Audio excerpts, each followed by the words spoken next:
Gala. Hey, it's Oshio playing Gala. Forget about I'm it. Goblin Forget here. about it. Kill the Dragon Raid.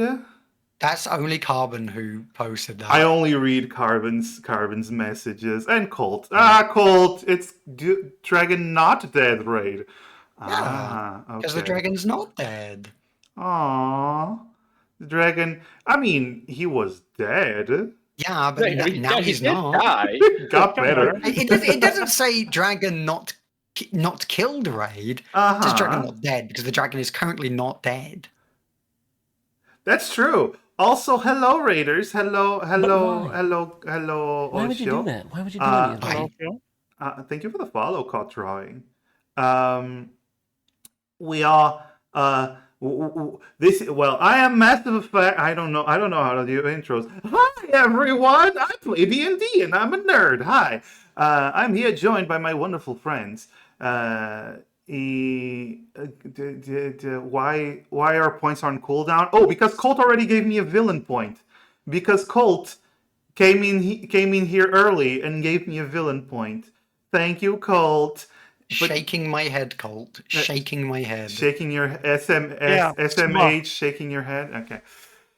But yes, I'm here joined by my lovely friends, one of which is going to do her post-stream stuff by Oshio. Be right back. By Oshio. And the rest, one of them is still not here. He's being a nerd, playing World of Warcraft and finishing that has a to be raid. the nerdiest hobby. Yeah, I can't imagine doing something so nerdy. Yeah, it's such a freaking nerdy hobby. It's so ridiculous, honestly. But as for the other less nerds who are playing D&D, like Chad, we have Raining Blades. Hi, RB. Hi, everyone. And we have Savian. Hi, Sev. Hi, Sev. Yes, indeed. Yes. Clearly not the nerdiest hobby. But yes, we are playing Dungeons and Dragons. This is Amara Angels. Season 2. Is it season 2? Or is it season 3? Season 3. Holy shit, I marked it as season 2. No! Wait, no, it's season 3. You marked it as season 2, which means you have to change it. All right, no, it's season 3. Yes, it's season 3.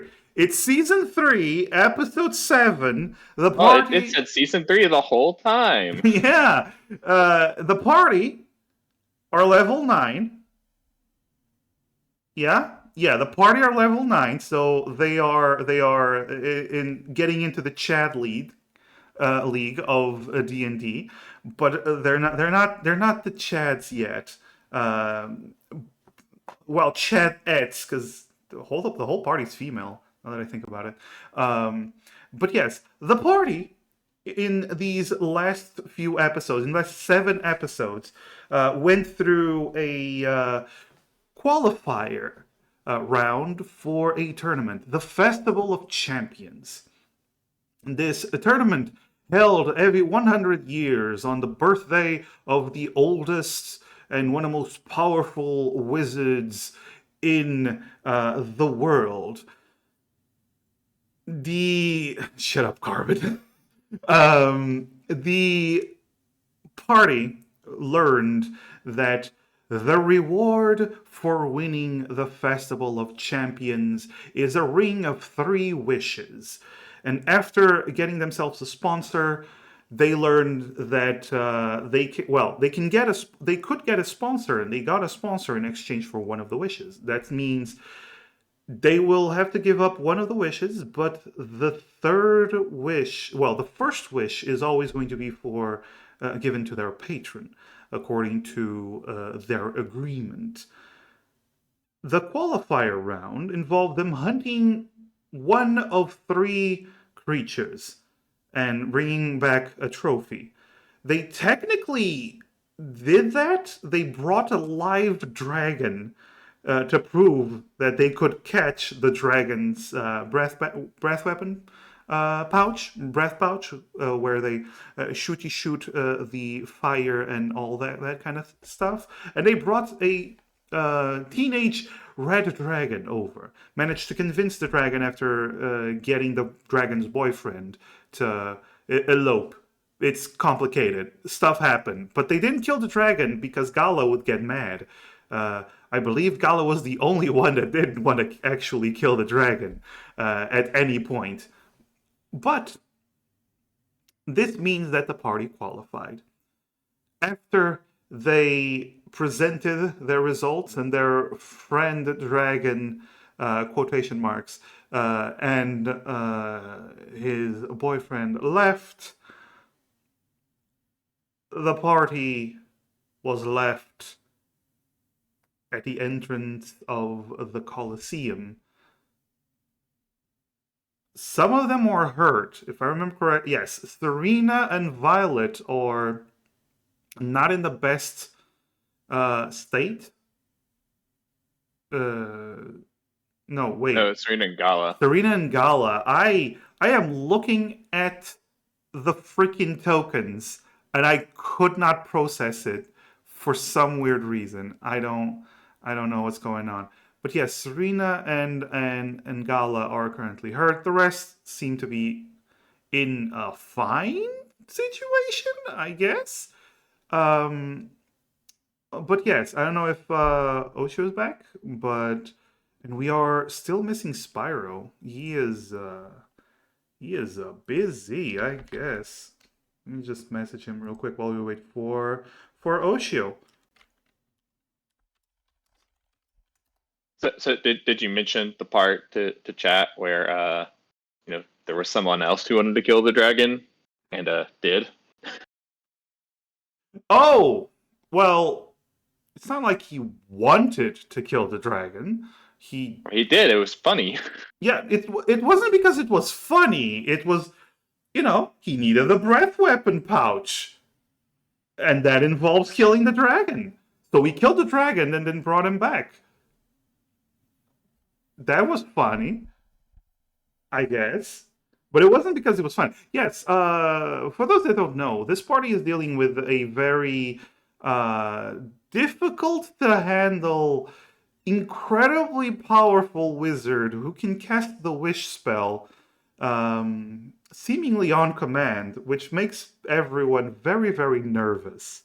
Also, Gala hates this guy. Gala does not like him at all. Yes, Gala does not enjoy this individual, apparently. But it's not like he cares about Gala's opinion at this point.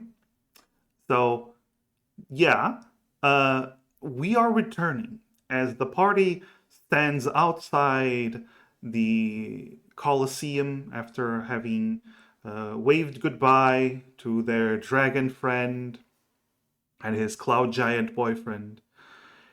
As you watch them leave, two of you are incredibly injured and, just incredibly injured. You have a few bumps and bruises. And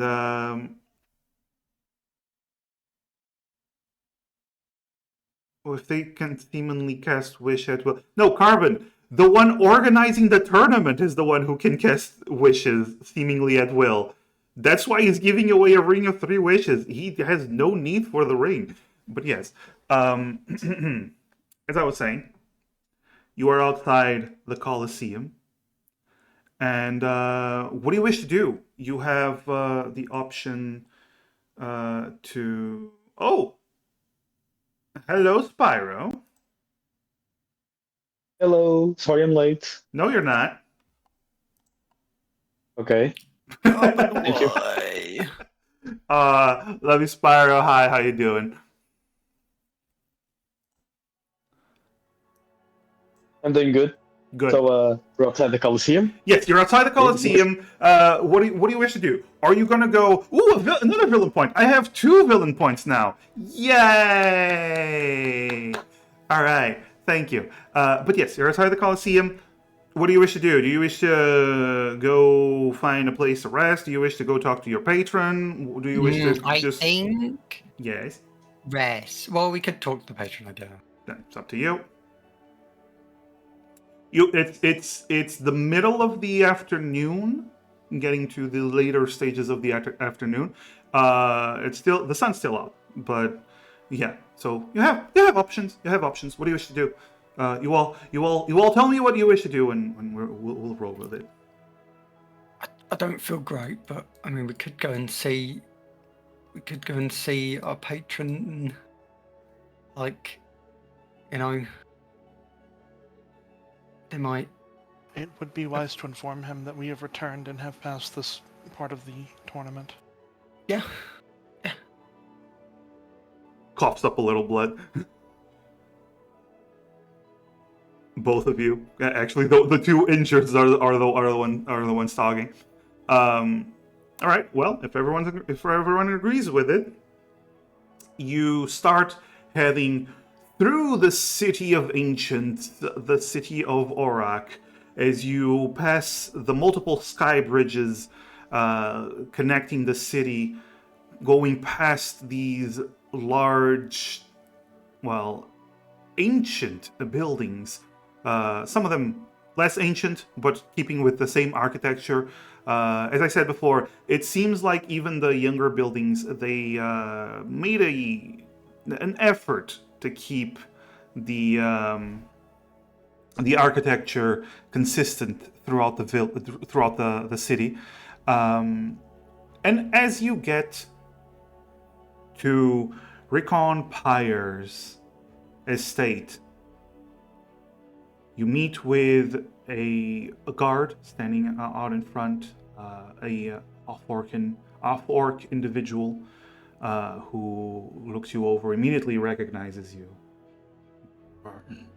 Master Rickon will see you shortly. Please come in. As he escorts you into the estate, into a waiting room, and Well, sorry, what was our patron's full name again? Rickon Pyre. So, our patron who specializes in gathering information, his name is Recon. Maybe. Nice. Gets that put forward. I'm surprised it took you that long. Yeah, okay. We were literally earlier in my stream. We were talking about characters with like names who are puns Uh-huh. and saying how it's the best thing ever. So Well, there you go. Okay, go on, carry on. I was a little sad when you didn't figure it out. I was like, it's fine. It's not the first time. It's fine. Anyway, so as you go to, you're waiting, and while you're waiting, you're actually given cups of tea. Wonderful, warm tea to burn your throats if you're not careful. You wait Carl for. will opt out of taking 1 point of burning damage and knocking herself out. I mean, she has, 14 HP? She can take it. Yeah, it's fine. Don't worry about it. But yeah, you blow on your tea, you get it nice and cold, and then afterwards, you are called into Recon Pyre's office. As you get there, you see Recon sitting on his chair with the big device behind him. You see the shard powering whatever device is connected to him. This old fire genasi that seems to have he likely should have died decades ago, but he is holding on through this device, and you see the black and white Dragonborn, his guards / attendants, standing in the room. One of them, the black Dragonborn, standing next to him. The white Dragonborn seems to be the one opening the door and welcoming you in. As enter, you are given doors. You are given doors. You are given doors. That is a thing you are given. No, you are given chairs to sit, and Rickon just turns to you. I heard the news. Good. Congratulations. Oh, I thought you said how are the news. Yeah, we are. We thanks. Yeah, we did the thing. The dragon. You brought it alive. Yeah. Interesting. I thought you would kill the young dragon.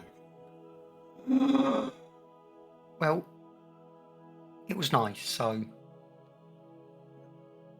It would have been. Violet is like visibly rolling her eyes. It out would of have sight of been Gala. easier. But you are confident. Good. You see, each time he speaks, he seems to be struggling to breathe. You are qualified for the first round. 1 week. Good. You are not the first one. The first party. But you're one of the first. That gives you time to rest.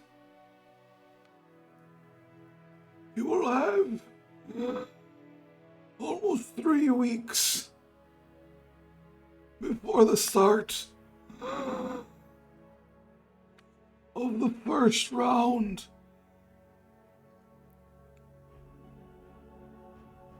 You see him raise his hand, trembling as he just raised it from the armrest, and the white dragonborn picks up something from a cupboard and brings it over, puts it in front of you on the desk. A box that he opens, and you see stacks of platinum coins. Your stay will be paid for by me. I have arranged rooms in the Harion Hotel here in Orak. Food and board. And each of you will have 150 platinum coins to prepare for the next stage of the tournament. Use the money however you wish and rest for the following weeks.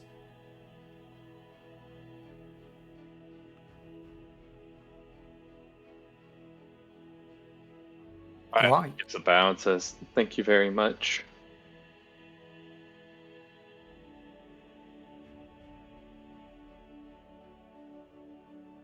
Kinogorza takes a small bow and puts the fire protection potion next to the box. He waves the hand again. Keep them.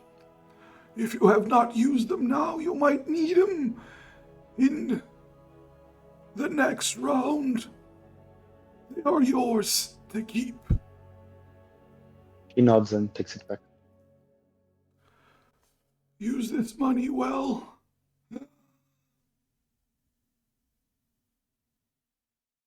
If you have any questions, ask them now. You may visit if you need. Either way, prepare for the next round. Do we know what the next round is? Any ideas? It is a close secret to Galathan. He himself has been working on it. My sources say it will involve a specific island that he has been working on for many years now. But any attempt to study it has been not fruitful.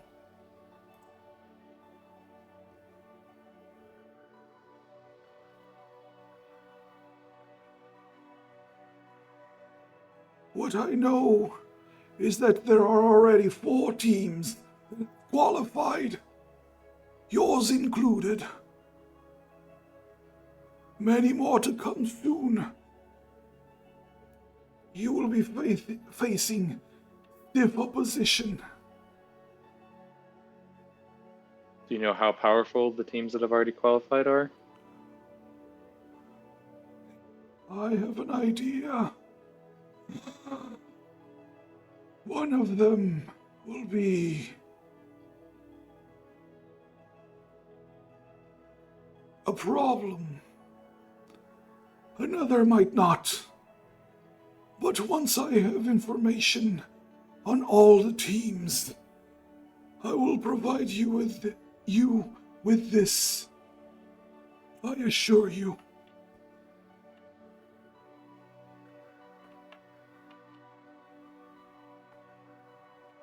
All right.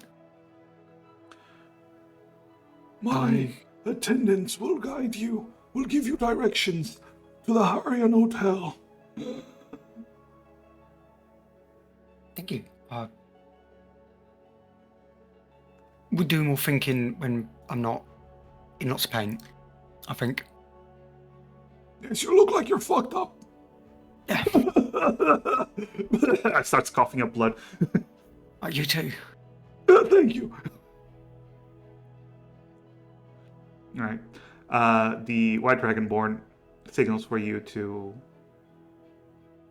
follow him. Do you all take the money? Hell yeah. Yeah. Yeah. Yeah. I'm taking me some money. Yeah, you can add 150 platinum to your coin purses. Hey, thanks, boss. Hey, you're the best boss we've ever had. Hey, boss. The only boss we've ever had. I mean, Harson technically was it was more favor, so no boss. Yeah. Okay, fine. 150. 150 platinum. Wow, that added to my carrying weight. Yeah. Don't mind if I do. Haha, yes. All right, Aha. I have a question. Yes. Exactly how many days of downtime do we have? You have I'm gonna average it out to 3 weeks because it's technically 2.8 weeks because you wait. How many days were you in Iki's Island? So it was 1 that you rested, and then the next day you went. Yeah, so you only spent 2 days. So I'm gonna say it's 3 weeks. You have. Is it 21 days? You have 3 weeks. So yeah, I guess. Massive. Do you remember? Do you remember? On 5e tools, how the filter was to check the two new wizard schools. Well, new. Oh, you go to in the spells. You go to filters, and then you scroll down to where it says wizard graviturgy. Under the classes. Basically, you go to the subclasses. Graviturgy and chronomancy. Yeah. I only see wizard illusion, though. You only see wizard illusion. Yeah. I see a lot of the other guys. No. Do you see where it says wizard and a plus? Yes, I click on it and I only see wizard illusion. Holy shit! They changed it. Oh wait, no. At the top, where it says source, you gotta click all. Oh, okay. Yeah. Okay. All right. Thank you. Yeah. Okay. So, Seb, what do you say we're gonna do? Oh, also, I got a third villain point. Thank you, Gorion. Healing potions. You just want to make 27 healing potions or 20 whatever. 21. 21 Yes. healing potions. You're Yes. just gonna make 21 healing potions? Yes. Okay. That's kind of awesome. So that's okay. Massive is like, Massive has no idea what to say to this. I mean, that's kind of ridiculous to carry around just 21 healing potions, but that's fine. Oh, I'm going to give some to the rest of the party. Yeah. Okay. Give me a moment. How much gold does it cost? 25 a pop. So 20 525 It only for costs 25 to make it. All right. costs half. Oh, it's half. All right. Yeah. Yeah, sure. I mean, you can technically do that, but okay. So your whole downtime will be every day making healing potions. Yes. All right. Give me a moment then. What about the rest of you?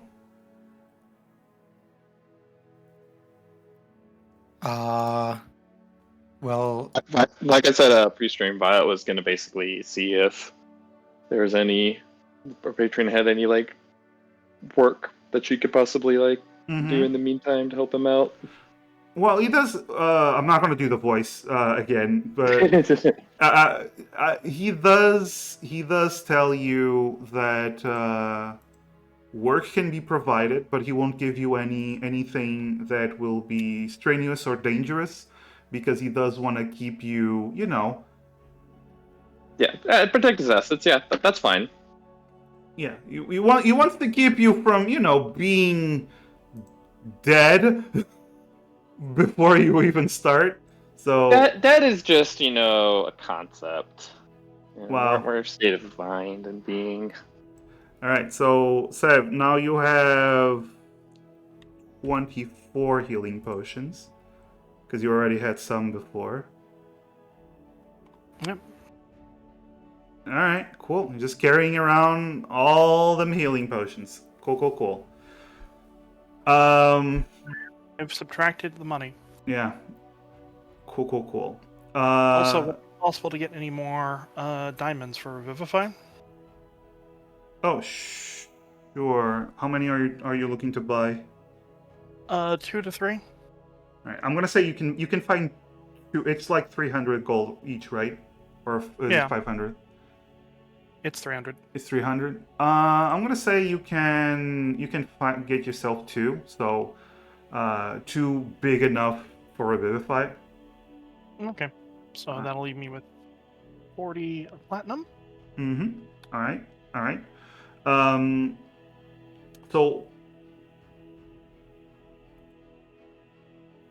wait, what am I doing? We immediately went to downtime, but I had something else that I wanted to describe. Holy shit! Sorry. It's because you started talking, Sev, and it's fine. Started talking about potions. You were super excited to do potions and whatnot. All right, so you go to your rooms, and because I needed to clarify this. You go to your rooms. You get to this very nice hotel. It's not an inn.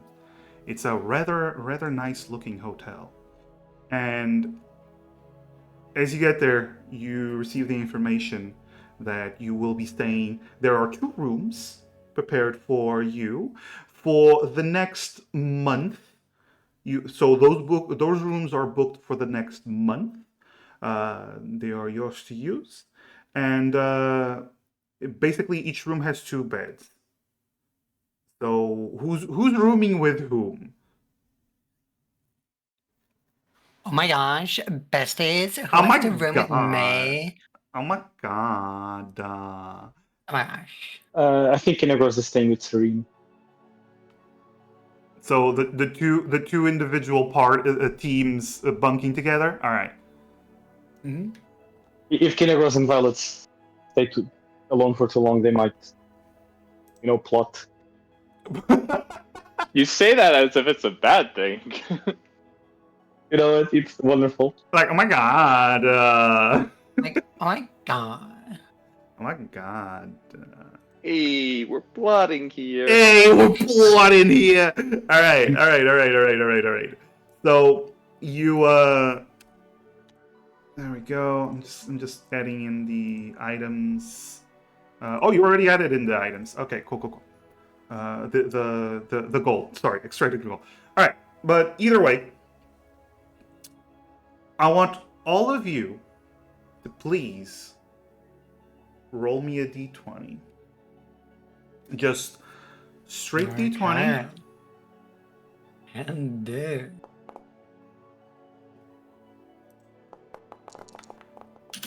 That's an 8. I didn't realize the dice actually interact because I got a 17, but then Gala's hit mine and knocked it over to a 10. How dare you, Gala? It's still recognized as a 17, but Yours hit mine like, and knocked mine over to a 2. Yeah, that's how it works. Yeah, sure. All right, Gala. All right. So there's that. Do we go to level 17? Is that what we're rolling? Yes, that's right. Yes, Gala goes back to level 2. Sorry, Oshio, but it had to be done. You're back to level 2. It was a good run. To be fair, that would playing. totally be worth it because then, Grosso would just be level 15 and have access to night bubble spells. All right. I just wish you back to level 9. Yay! All right. So that evening, you all went to bed. You all resting up because two of you were incredibly injured. The other two, you were tired. You still worked incredibly hard. So you are rather tired. And in the middle of the night, suddenly, Kinagrosa, you wake up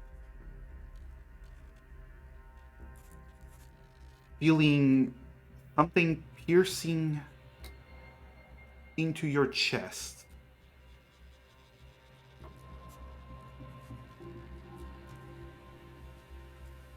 And I try to push whatever it is away. Wait, I'm not done yet. Something piercing into your chest. You feel a tremendous pain going through you. As you suddenly take... I pre-rolled this because it's a lot of dice. As you suddenly take 63 points... Not 63, sorry. You take... Fuck it, I'm gonna roll again. Because I forgot which was poison, which wasn't. Roll me a Constitution saving throw, please.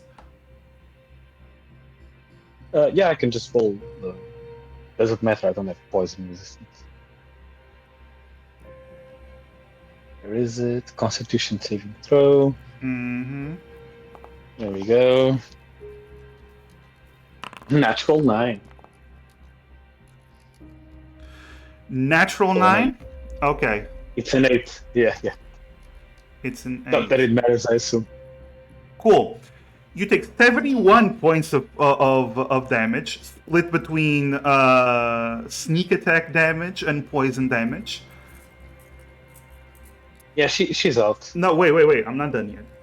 As you see a figure, the last thing you see in this moment is a figure standing over you with a red mask. Well, you actually don't see... Actually, no. You barely see anything because it's very dark for you because you don't have dark vision. I forgot. Dragonborn don't have dark vision. This is nice. Yes, it's Saito. You see a figure with a mask. You just see this dark outline in the darkness. Barely, just there's some light coming from outside, but it's not enough to see much of anything. It's just your senses heightened in this moment as this individual is stabbing down on you.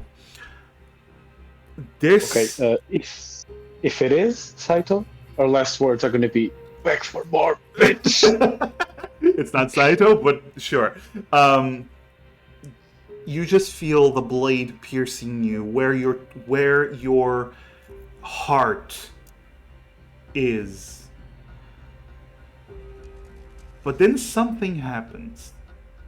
At the last moment, this dark purplish energy shifts the tip of the blade just enough that it misses your heart.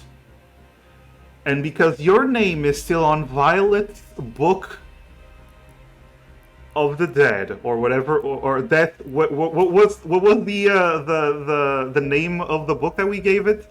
The A. You don't know what it says. No, we gave it a cool, a stupid name. The A book or something like that. The whatever. The Book of A. No, the Book of Death Ward. The Death Ward note. There we go. It was the Death Ward note.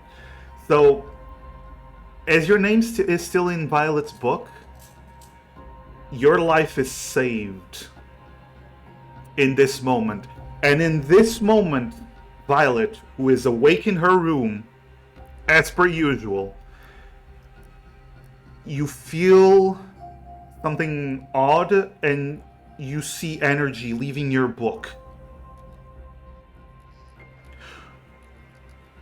What you rolled, all of you, were actually initiative rolls. Hey! Okay. Hey. Oh. Alright, Can alright. I really quickly be right back? Yeah. I'm lost in initiative. Okay, Yeah. I'm gonna. Question. Yes. Would Violet have done, like, because this is like that night, right? Yes. Would have Violet, like, conceivably at any point done, like, a short rest to get back her spell slots, or... There's no reason why you would have done, like, a specific short rest. Because otherwise, the other ones would have healed themselves. I'm just wondering, like, do I have any spell slots or no? No. Okay. Because otherwise, the other ones would have healed themselves. Gotcha. So I'm at 1 HP, correct? Because of Death Ward, you are at 1 HP. So Violet, you have 21 initiative, correct? Yes. Gala, god damn it, Gala, you have two initiative. Yay. Kinagrosa, you have 17 plus your 2, so 19 initiative. I think it's plus intelligence as well. You have plus intelligence? Oh. I think so. Let me check. Oh, your initiative You can add intelligence modifier. No, yeah, sorry, yeah. So that's 17 plus 6, that's 23 initiative. This is important. This is important for what's gonna happen next. And Serena, you have 8 initiative? Yes. Dexterity -1. You have 7 initiative? Yes. Yes. Not that it matters because the one after you is Gala, but sure. Yeah. And he actually has 18 initiative. Actually, no, he has advantage. So... No, he has 18 initiative. Alright. So with that happening, you can't actually see him because the ones without dark vision are in the same room, so nobody can see him. But I will say, Serena, you're sleeping. Gala is still sleeping.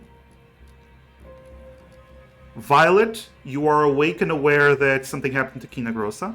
and Kinagrosa, you are very, very much awake. But he still has a bonus he still has another action. Because I believe he can attack twice. He has multi-attack, yes. So he sees that he doesn't kill you in one go, and he goes for another stab. This one doesn't have advantage. Oh, because you're prone. So it does have advantage. Thank you for telling me that. Cool. But he doesn't get sneak attack with this one, which is. Oh, it matters so much against my 1 HP.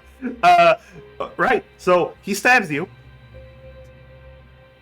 and you are. I'm not going to even roll damage because there's also the poison damage. So he basically stabs you again. This time he tries to stab you in the chest, but you're trying. He's trying to stab you in the throat, trying to end you and quiet you. But you like struggle, so the knife doesn't actually pierce your throat completely. You are currently dying. He's getting ready to give the finishing blow, but that would be his turn. So that was his turn. Serena's turn. Serena's sleeping. Gala's sleeping. Kinagrosa. Wait, I need to roll. Oh, okay. Did he act after me? Yeah, because here's the thing. You rolled a 23, so you were surprised. Okay. But you still went. No, you and Violet came before him in the initiative round. Would Kinagrosa have got her reaction back after being? I'm just curious. I can't use reactions on a surprise round. Yeah, well, like you had initiative first, so then I can't remember if it's like you wait. She would have had her surprise. She would have had her reaction. Yes, but she was also he rolled really high. Even with a shield, she wasn't gonna protect herself. So unless he has something with a reaction that she wants to use, you can go back. No, I was completely expended. Okay, cool. So, you're going to roll a death saving throw.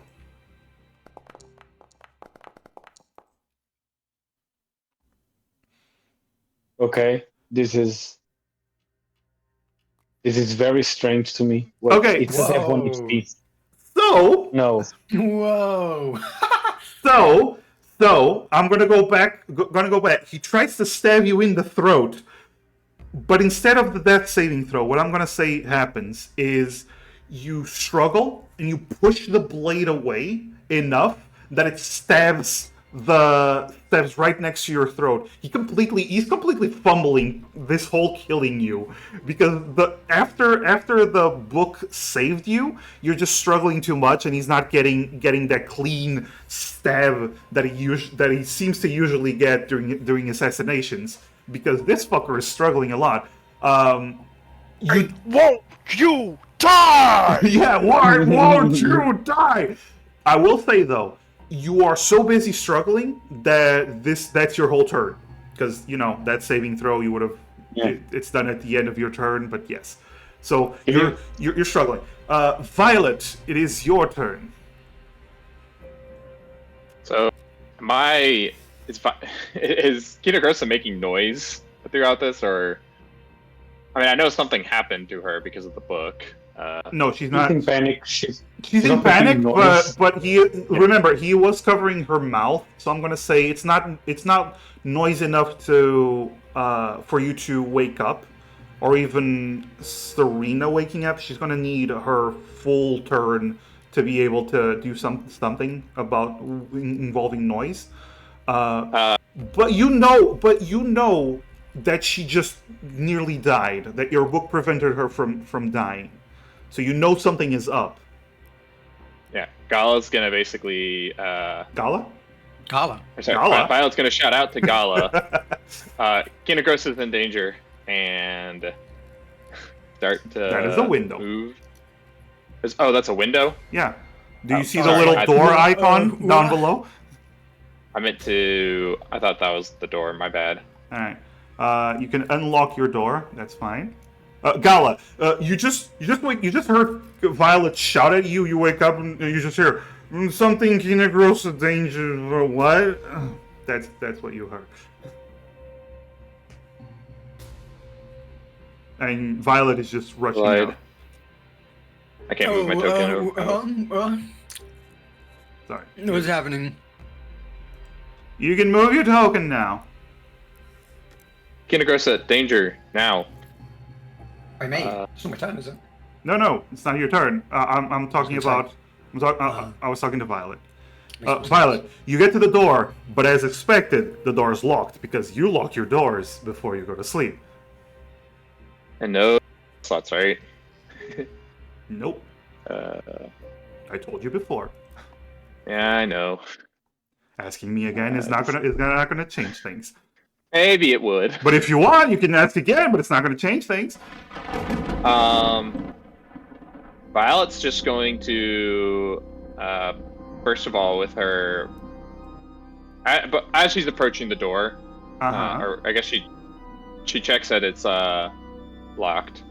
Yeah, you instinctively know that it's locked. It's closed. It's for the night. You can check that it's locked without spending anything. Nah, okay. So she's just gonna bonus action, activate her form of dread. All right. And then... So the swirling mist changes your form into this half spectral, scythe-wielding creature. Yep. And then she's going to pew pew and blow and aim for basically the lock and try and blow the door open. Okay. With her Eldritch Blast. Do you want to step back so you're not right in front of the door? That's what I was trying to say. Yeah, like she's gonna if she knows it's locked, then she'd basically do that on the way there, or she would take a step back if she has to check it first. That's why I was asking. Sure, just take a step back. It's fine. It's better. Like, take a step back so it's just like the shards, the wood shards don't actually hit you. All right, so fire the two bolts. Okay. Sorry, my battery's being really slow for me. So, okay. She go pew pew.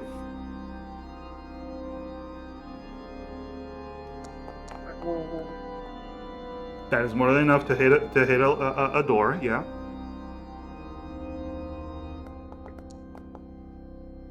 Okay. The other one? And then you have two, right? Yeah. Yeah.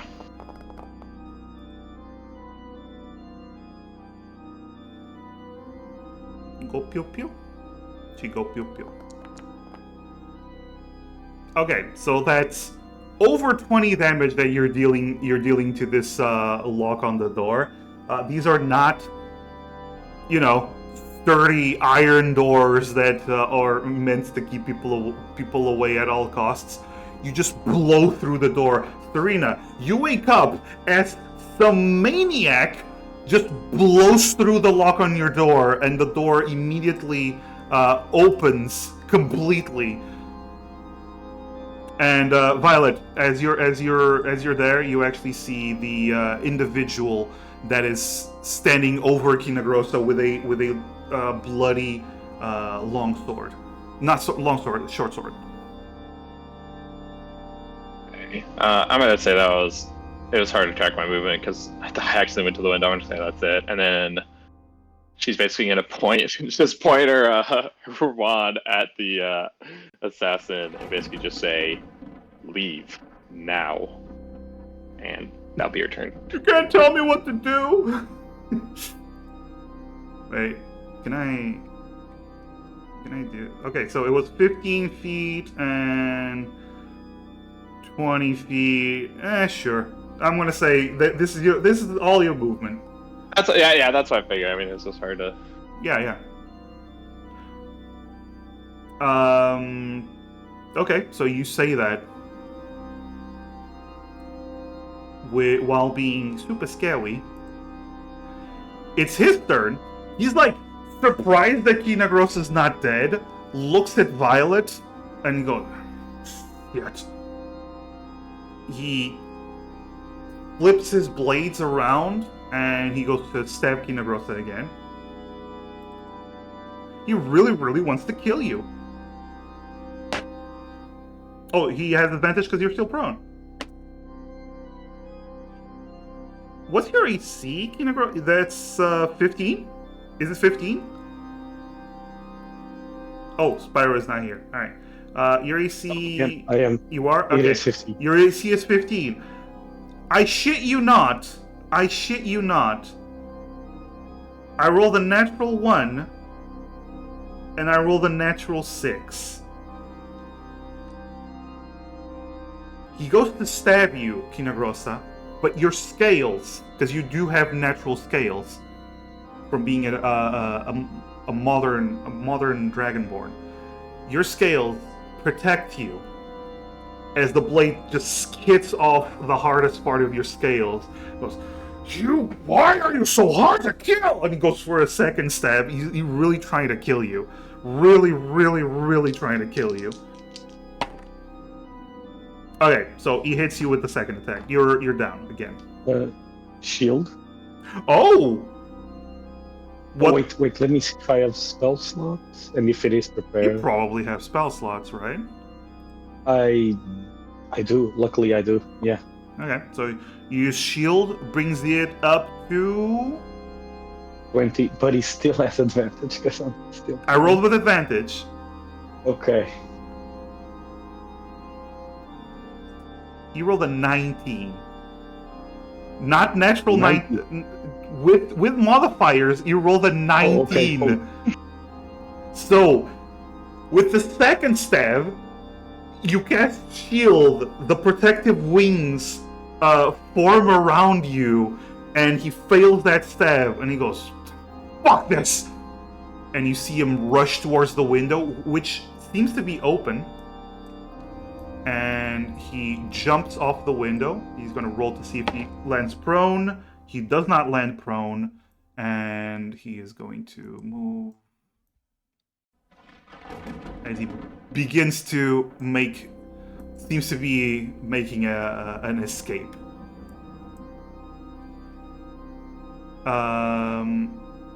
That's his turn. Serena, you woke up to hearing all this commotion. And Violet, you were yes, you would be surprised. So this is the end of the surprise round. For you, Gala. It wouldn't have been the previous. Oh, because she was sleeping at the time. Yeah, she was sleeping, so it still counts as this being her surprise. Her being surprised. Gala, you're not surprised because you were woken up by Violet. So, all right. half movement to get up. Okay. So you only have half your speed. That means I can approximately reach the other side of my room. Yes. So Gala, think of it this way. What's happening? Yeah, think of it this way. You just woke up. You still have your wobbly legs. From hang on. From where I'm standing here, can I see? Because like the window's right there, right? Can I see him like jumping out the window? From where I started. I'm gonna say roll perception to see if you pick up on that, something moving outside the window. Like he's probably not being super quiet about it, right? Roll perception and we'll see. He's being super quiet. Listen, you are so focused on Violet calling you and the danger and whatnot, so you just run to the edge of the room. All right. Surprisingly. Oh wait, I've got my dash hack. No, actually, Carla's probably putting on for her action. She's probably having her armor activate. Okay, cool. Surprisingly, Kinagrosa, it's your turn. Somehow, it's still your turn, and you. What a legend! What a fucking legend! A dude tried to assassinate you, and you just shrugged off all the attacks except for the first one. Plot twist, Spyro really wanted his character to die and asked him to do this, and it's just been completely foiled. Oopsie. I can either I rolled a nat 20 on that 7. That never happens. I can neither confirm nor deny that. So, Kinagrosa, what do? You just saw that the assassin tried to jumped out the window and started dashing away. I go out the window. I don't go out the window, but I take a look outside the window. Do I see him?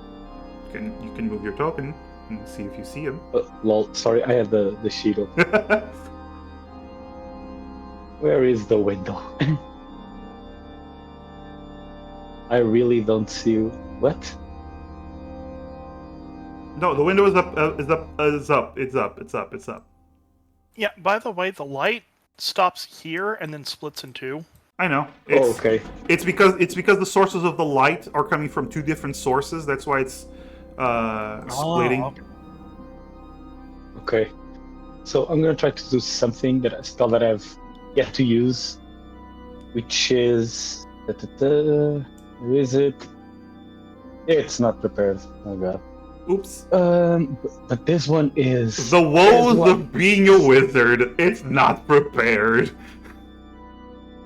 A gravity sinkhole, right where he is running.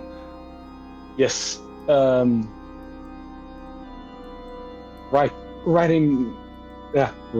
on top of him, like him in the middle of this 20-foot radius sphere. Okay. And he needs to roll a Constitution saving throw. All right. So Constitution saving throw. As you start casting the spell, this force begins to push down on the area where he is. You actually see the stone floor cracks under the pressure of your spell with the pure gravity energy that is just pushing down on this individual. The Constitution saving throw. Ooh, that's actually a good roll. Nope, he passes the saving throw, so he takes half damage. I really like your dice. Yeah, they're pretty cool. So he takes 14 points of... No, wait. 19. 19 points of damage, yeah. Okay. So you see like he dodges at the last moment. Not dodges, he actually resists it. You see him like taking steps, like each step labored, but he's still intending to run away. Is that all you do for your turn? That's all I can do.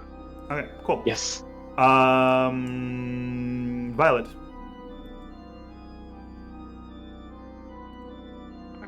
That's gonna. Do you move into the room? Because I need to move you. Yeah. Oh, you can move. Oh, cool.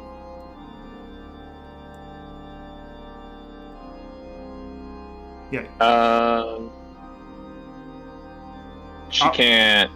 I'm gonna say you can see him. It's just the position, the light doesn't allow you to see him. Okay, but I got you. I'm gonna say you can see him. Yeah.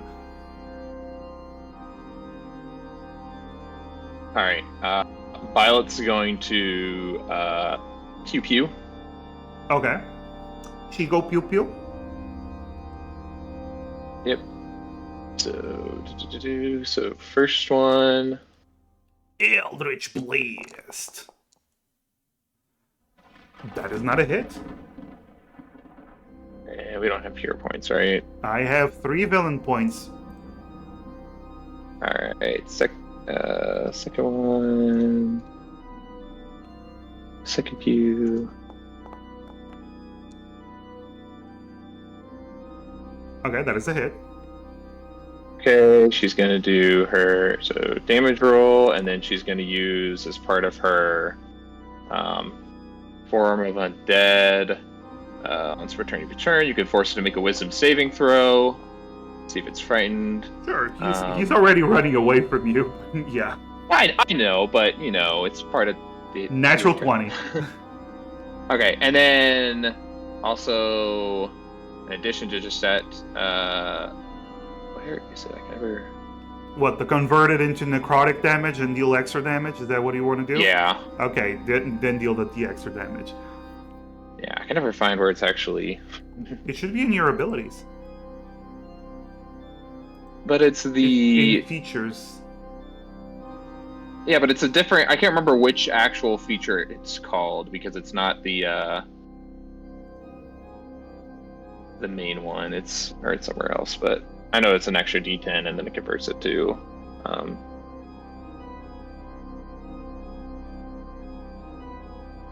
It's the 6th one. Maybe I'm just. It's called the Grave Touch. Is it under the Grave Touch? It was. Oh, I'm looking. You know what?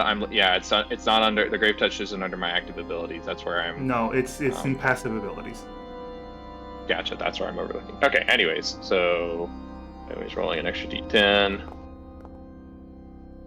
Okay, so cool. Total so of 17 necrotic. Yeah. He does. It looks like all of these attacks hurt him. Not like he's about to keel over, but they did considerable damage, which explains why he immediately started to run away. Is that all you do? That was all my I just checked. That was all my movement. So yeah I can't jump down. Oh, you don't have extra 5 feet? No, because we said I started right there, away from the door. Oh, that's 30 feet. That is 30 feet. All right. So it is exactly 30 feet. Because you do have some nice rooms. They're spacious. But yeah. So as you're both of you shooting spells, you just see him begin to dash into an alleyway, and he is going to just double dash because I forgot. As a rogue, he can do that, and he vanishes from view. And as he vanishes from view, that's the end of combat. And I'm gonna say no more initiative, so you can all just move and talk. Gala, you were making your way there. Serena, you were just waking up and feeling groggy. And Violet, you look at Kinagrosa. Serena, you can barely see them. Violet, you look at Kinagrosa. She has this gaping wound on her chest where her heart is. Very close to her heart. And yeah. I'm gonna say, Gala, you make it into the room. Oh, what's going on? What? Assassin. Are we being attacked? An assassin. Why is there? What? Why is there an assassin? I imagine to take up the competition.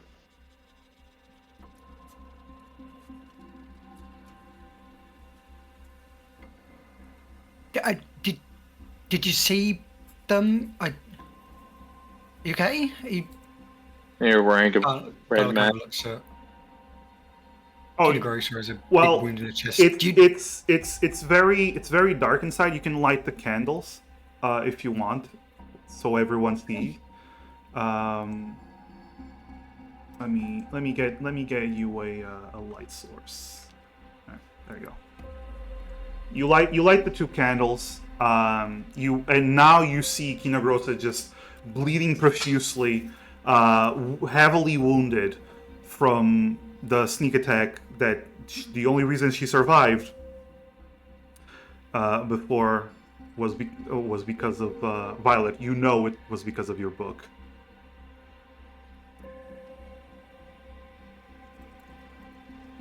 Kinagrosa sits on her bed and starts pressing against the wound, trying to stop the blood from overflowing. Oh yeah, I can help with that. God will go up and she will go ahead and use her hurt help.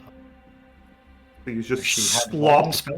You put some slop into her chest. Gala's rubbing some green goo and 7. All right, so the wound closed. It still hurts like hell, Kinagrosa. You still feel the poison. It's not actively killing you, but it still feel like something is running through your veins.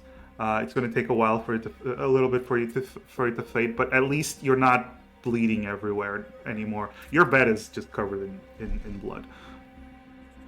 Right now, Serena's going to get up and without really saying anything, just go. book for you.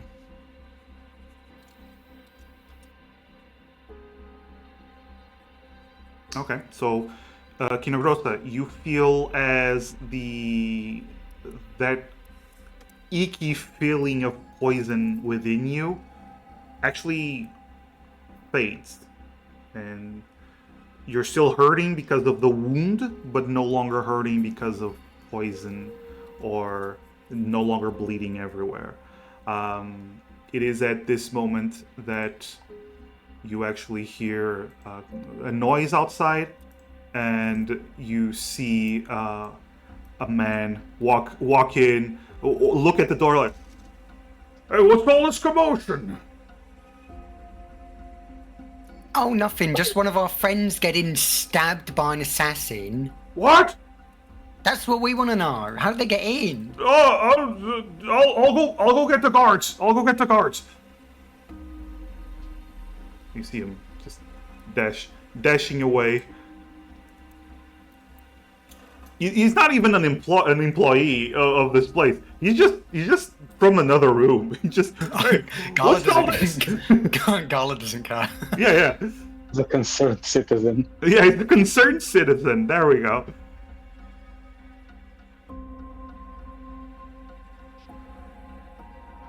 But yeah. How far? What store are we on? You're on the second floor.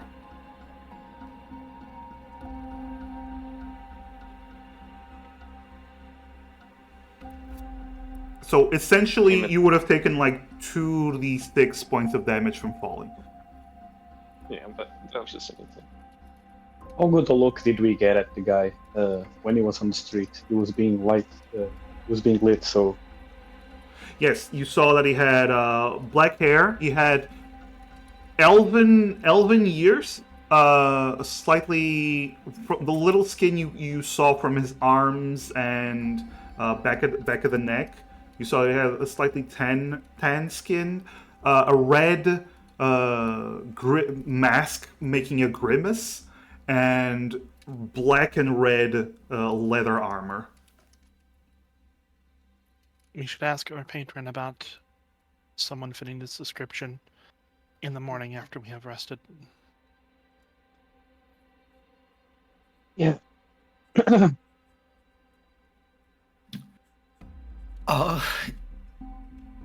Could be I wise should have to, died. No, you shouldn't have. No, I should have. No, you shouldn't He have. stabbed me in the chest, Gala. I'm not. You should have. Dead. But you were lucky. And Violet holds out her book. And just kind of like holding it nonchalantly. What language? Question: what language is the book written? The cover of the book written in? Italian American. Shut up. Okay, it's Orc. It's in Orc. Yeah, and You know what the best part about that was? Italian American as a language. yeah. What do you mean? That is. Forget about Okay. Forget about it. It's a new Broken language. English. Yeah. Broken English. Italian American is a new language. Also, Rafi just gave you a hero point. Thanks, Rafi. Rafi's Technically, being would be more of a nice. dialect than a language, but still. Yeah. But do any of you three speak Orc? No. If not, then you don't know what's on the cover. Let me check, but I'm pretty sure. I mean, you've seen it before. She showed it to you before. You Oh, she wrote your did. names in it. Yeah. All right. Right. That's true. You did write your names in it. Yeah. So you see the name, and when she opens the book where you wrote the names, you actually see Ginagrossa's name is still there, but it's actually crossed out in a bloody red line. Spooky. What the hell, Violet? You did this! You summoned them!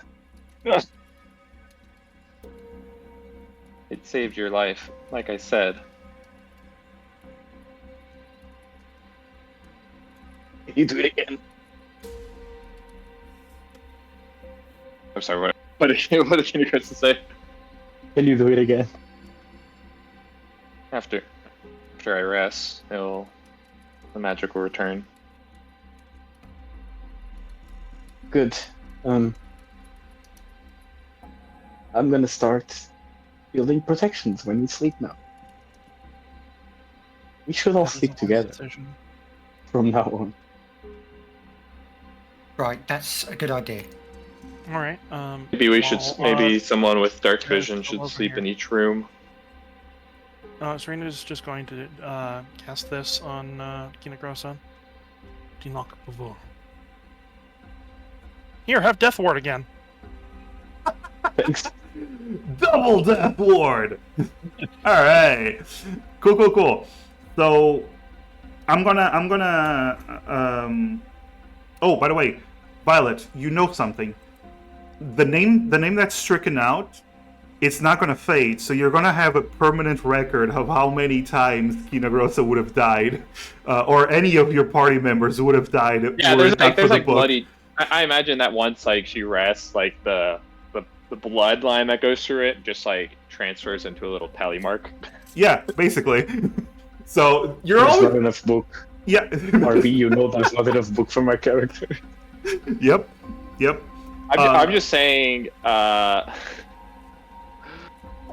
May she rest in peace. Azure would have loved this because then she would have started charging people for how often that Violet's book saved them from death. Oh no! Yeah. Yes, that would have been pretty cool.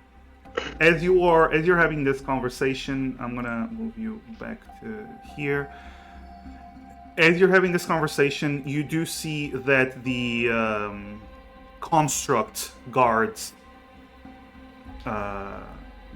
essentially the not the Airone Watch, the other ones.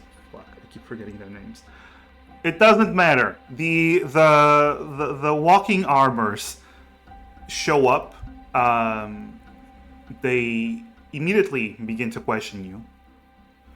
I assume you're forthright with them and you tell them what happened? Yeah, but are they advanced AI or are they just asking the same questions over and over because they forgot the answers to the initial question? Oh no, they don't forget the answers, but they do have those standard questions. Citizen, what is your concern?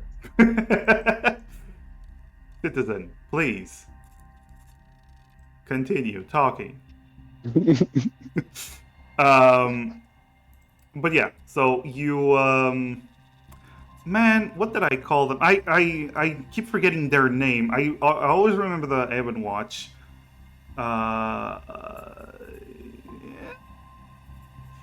Fuck, where did I put it?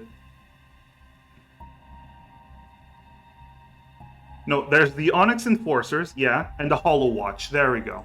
God damn it, I can't remember my own NPCs. Is the Hollow Watch people who are trying to wait for Hollow Knight's Silksong? I swear to God, your jokes, your nerd jokes. I'm on the Hollow Watch. Oh, okay. Just for that, Serena gets assassinated first next time. Yeah, next time I'll target Serena. Actually, really, honestly, I rolled randomly to see who we would attack. And he went for Kinagrosa because she looked. My explanation is she looked the weakest physically. But yeah, so they ask questions. They ask if you require more assistance. But I assume.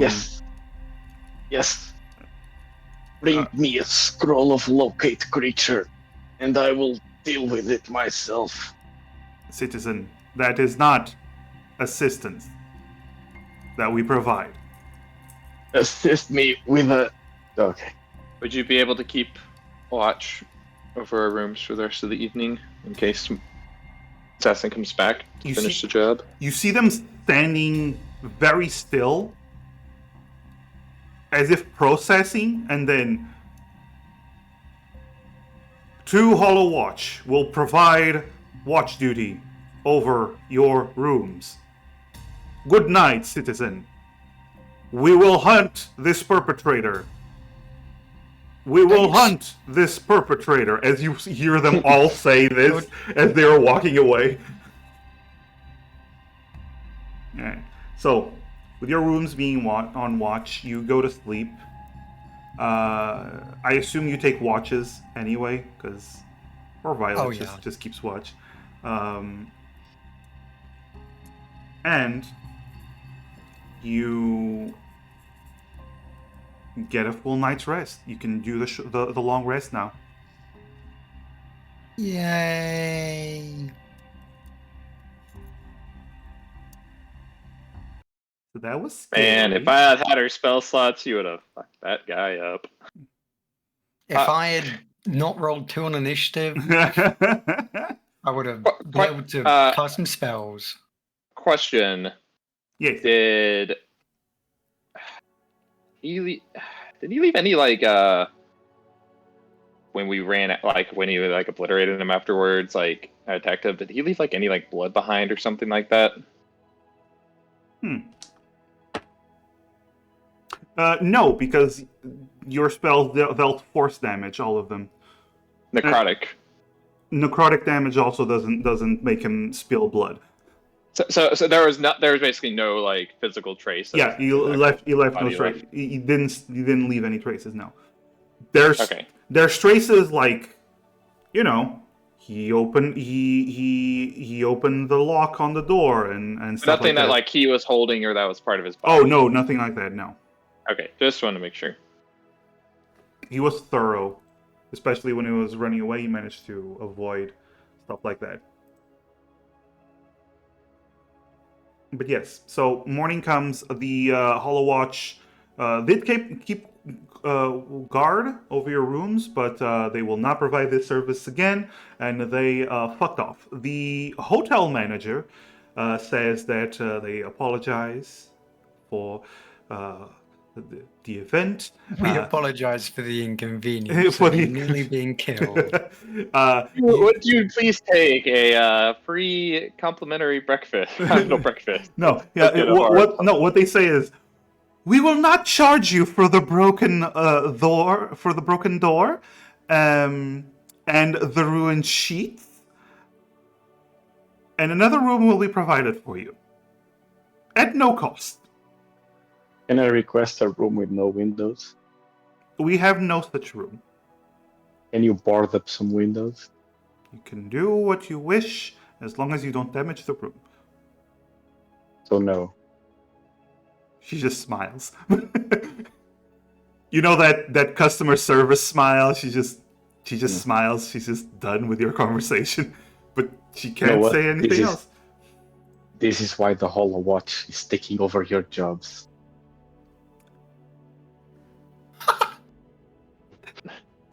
Ma'am, that doesn't make any sense. Have a good day. We will be providing you with a new room later.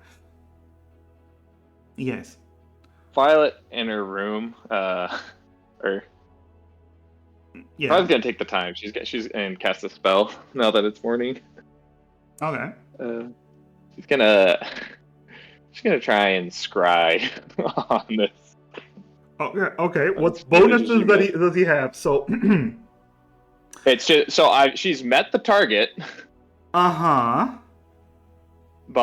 he didn't. You didn't see his face. You didn't get any information on him. So, likeness. It should just be a straight roll.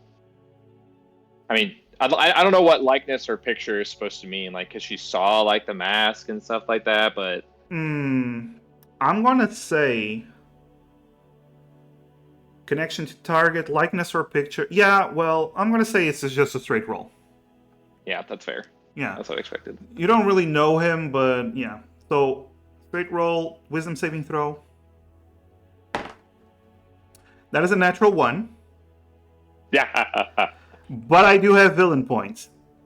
No, you see what you did, chat? And that is a natural 20. Wow! Oh. Wow! Natural 1 and a natural 20. Fuck yeah! What you did, chat. Wow! You ruined a whole cool No, that's sound. Villain points help murderers get away with it. This was Colt's villain point. So thanks. Curse you, Colt. This Upon was you and your it's all right. family. Thank you, Colt. Colt was acting in character. It's fine. Yeah. So, Violet, you look into the mirror. You try to cast your spell, but it's something. Either because he was wearing a mask and you didn't get enough of a good look at him, or you know that there's some magic interfering, or whatever it may be, your spell did not connect. She's gonna curse under her breath. Reactivate her spell slot, and then that'll be it. Okay. So, question. Before we go into downtime, do you want to go talk to Rickon? Do you want to do something specific? Yes. Okay. Yeah, I'm gonna let him know about Assassino. Okay. So you go to Recon. As per usual, you are given tea while you wait, while everything's set up. And as you enter, Recon is sitting on his chair and goes, An assassin, was it? How do you know everything? he just looks at you, gives you a small smile, doesn't answer. I will have my people look into it. But the best bet is that another patron to another team wish to call the competition before the start of the tournament. I will be providing you with protection during the night. They will be keeping watch outside your rooms, if you so wish.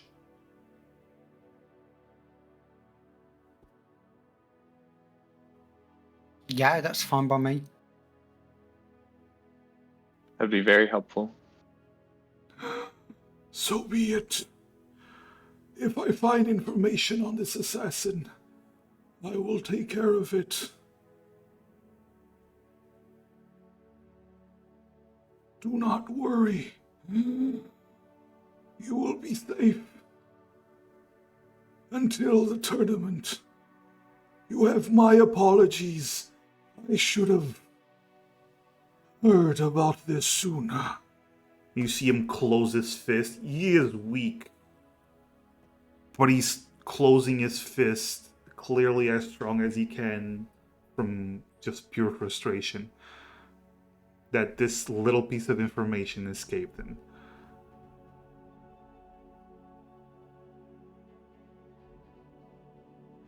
Anything else you wish to do? I need your help with scrolls. If you can find them for me, I will pay for them. But I would appreciate if you could find them. We can help you find a place. He turns to the White Dragonborn and goes, Blade, get it done. The White Dragonborn gives a nod and begins to give you directions to a place where you can go buy scrolls. There's actually a scribe that's a magical scribe, arcane scribe, that can sell you magical scrolls. Right, thank you. Hey, while we're on the topic of going places, do you have any places you recommend for like armor and magical items and stuff? He gives a nod. To like gear up with, the payment that we've received so far. He gives a nod. Yes. And he orders his Dragonborn servants to give you this information. There are multiple. Orak is a big city. There are multiple places where you can buy. You during the downtime, you're going to tell me what you want, and we can work on that. So you return, and we're going to jump to downtime now. Yay! Downtime! Everyone clap. All right. Yay. Okay, Serena, you're 21 potions. You make 21 potions. There we go. Good job, Serena. It's definitely justified. Like, crap, we all need to be able to break glass in case of emergency. Violet, you work for you. Well, also there was. Wait, you said we can do some shopping as well? Yeah, but that doesn't take like the whole week. Okay. So we're gonna do the downtime activity, and then we're gonna do the shopping. So you work. So you are given work, not very difficult work, but you are giving some work, doing information gathering throughout Orak. So you're gonna give me a charisma roll. Wait, I'm gonna give you proficiency. Okay. So I'm just gonna roll a persuasion then, just because. Yeah, just roll. Actually, it's a persuasion roll. Let's go with that. It's easier that way. Oh, another hero point. This time from Lightning, because he's always the good point. I'm gonna use one of those hero points. Okay, so no hero point. I'm not gonna update This is Rafi's hero point that you're using.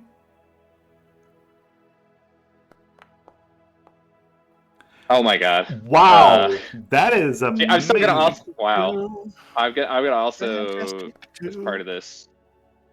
Should I be able to use for downtime? You don't get that ability because this is like for the whole week. Okay. No, I don't allow that kind of stuff for downtime. No. That's fine. Okay, God, that was awful. So this was the first week, but this was the first week, not all 3 weeks. Oh, thank goodness. Okay. Yeah. So this is the first week. You gain. I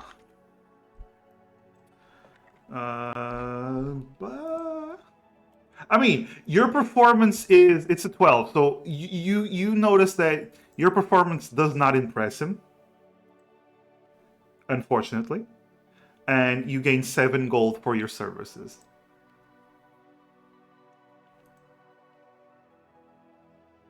So next week you can roll another one if you want to keep working. Yeah. Well, now I kind of have to. Now I gotta. Now you gotta prove yourself. Hey, there we go. That's more like it. That's more like second week, because you're not used to information gathering to this extent. Also, I'm just gonna tell you, you're not getting information like super secret information. It's more like trade. Yeah. It's more like business deals and trades and what this company is doing and stuff like that. It's more business. She's going around. She'd be like, "Hey, be a shame if you didn't, let me know what you're up to. Wouldn't want something bad to happen here. You catch my drift?" And then immediately you get reprimanded. That's not what we do. No, I'm kidding. That is exactly what you do. But yeah, so you do earn 40 gold pieces for your services during this week. And I'm going to say he liked your performance. He complimented you. At the end of the week, he goes, "Good job, Violet. Thank you. Good girl." Pats you on the head. Actually, no. He calls you over and tells you to lower your head so he can pat you. All right. Third week. She's completely straight faced the entire time. Third week. Well, it's gonna be hard to match that, but don't fuck it up. Again, you get 40 gold pieces. Woo. for that week of work. You gained some during that week of work. You actually gained some valuable information about the acquisition of between two companies. The acquisition of another company that would create a monopoly on the sale of grain in the city. So that was some really good information that you provided, and you're gonna roll 3d100, please. D100.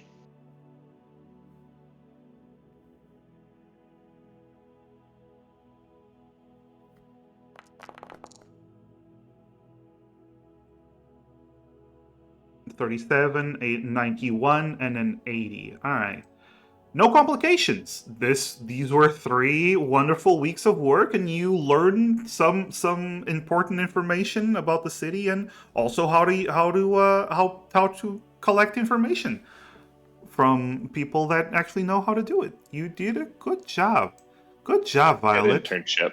Good internship. Yeah, this was a paid internship. That's a good one. All right, Gala. Hello. You have 3 weeks. What do you want to do during those 3 weeks? I do. Okay. I've one idea to start. I might just be told no, but that's fine. I want to hear this. Okay, go on. It's. I mean, it's not that weird. Like, Gala's like, an artificer. Is crafting a magic item like an option? Crafting a magic item?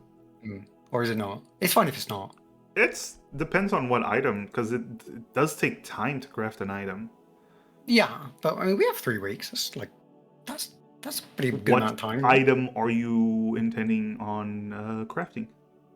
Okay, I hadn't gotten this far, so I'll just keep that in mind next time. You were expecting the immediate no. I was expecting the no.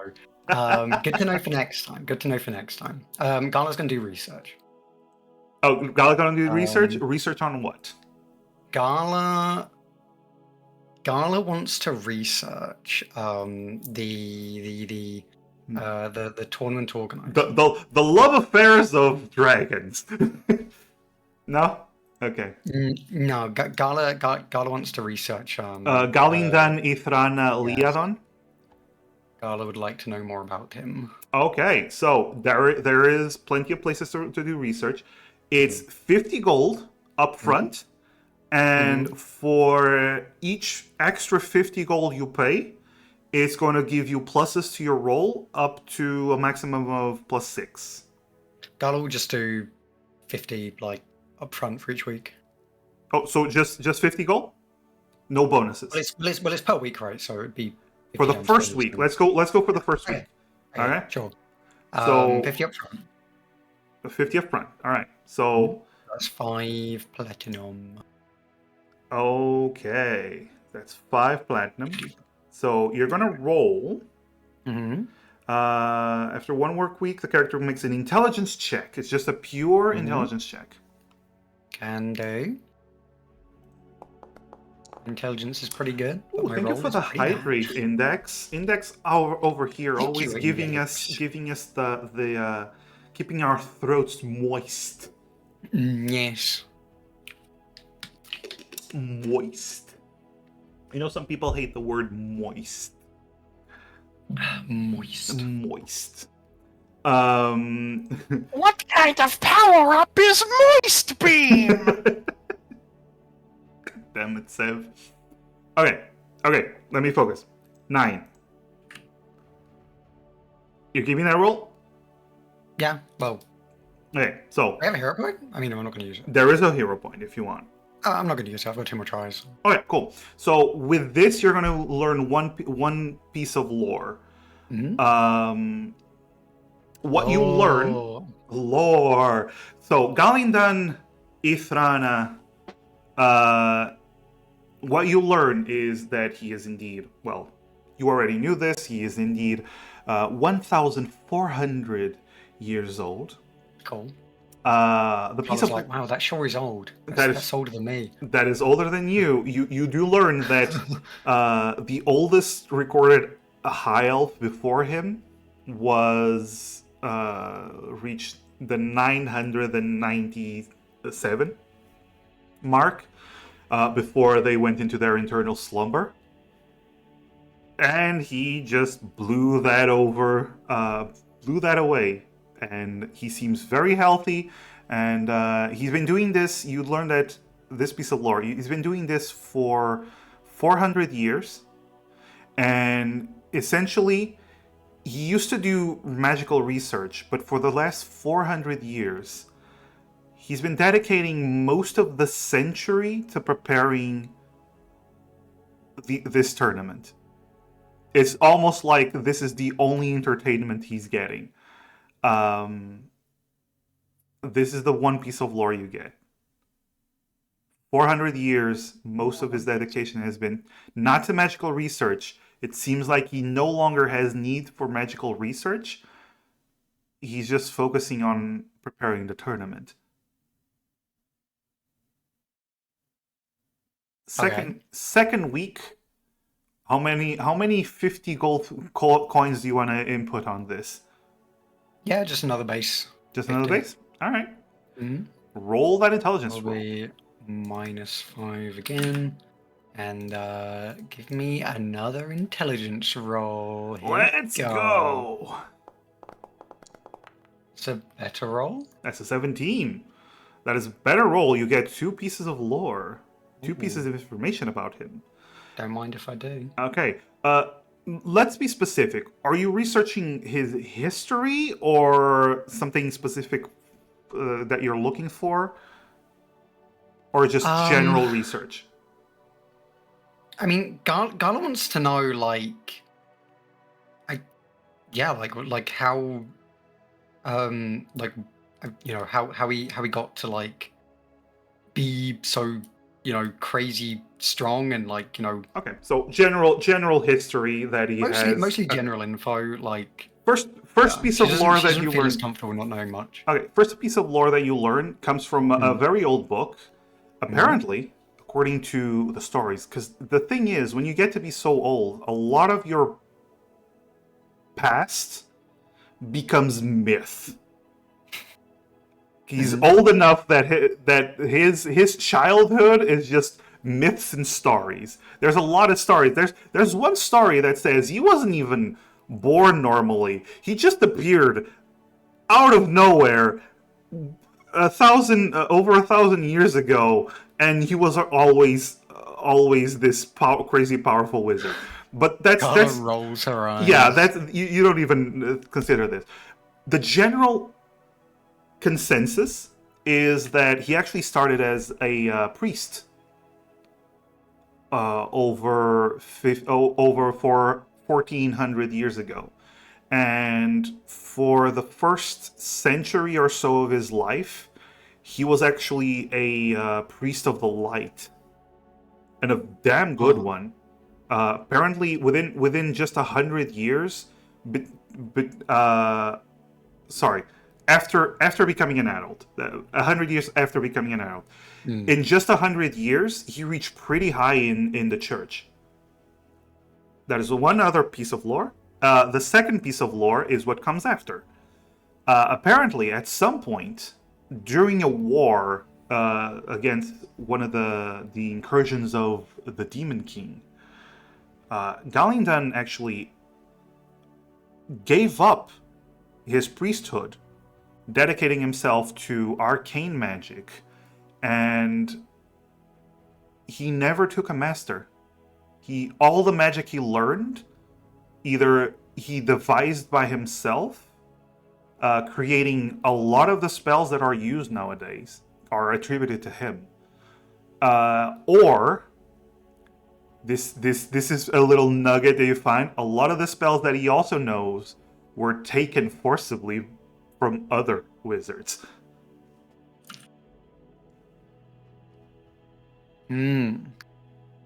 That's interesting. So he created a lot of them, he also stole a lot of them. And he does not seem to have any shame about it. And finally, the third week, for research. More research. Next guy. I mean, You're learning quite a fair bit about him because you're just sitting there poring through books. Gala is fixated on this annoying guy. Alright, one more. Give me a good one. Not a good one. Not a good one. This is not a good one. You learn one more piece of lore about Galindan. Another piece. Can I ask for something a bit more specific for this? Okay, go on. Is there anything about like the wish spell specifically relating to him? All right, sure, all right. You do know he did not create the wish spell. Okay. The wish spell does have a long history, long before he was born, but you do find a little bit of information. Okay, it starts out as a myth, but then you start to realize this myth is appearing in a lot of different books with history that is very detailed to be just an actual myth. So you start to believe that it might not be a myth. So 1,000 years ago, when Galindan was around 500 years old, there's a record of Galindan using the wish spell to cause the destruction of a city-state that led to the destruction of a city-state. According to him, the wish spell itself turned the whole city to gold, including the inhabitants.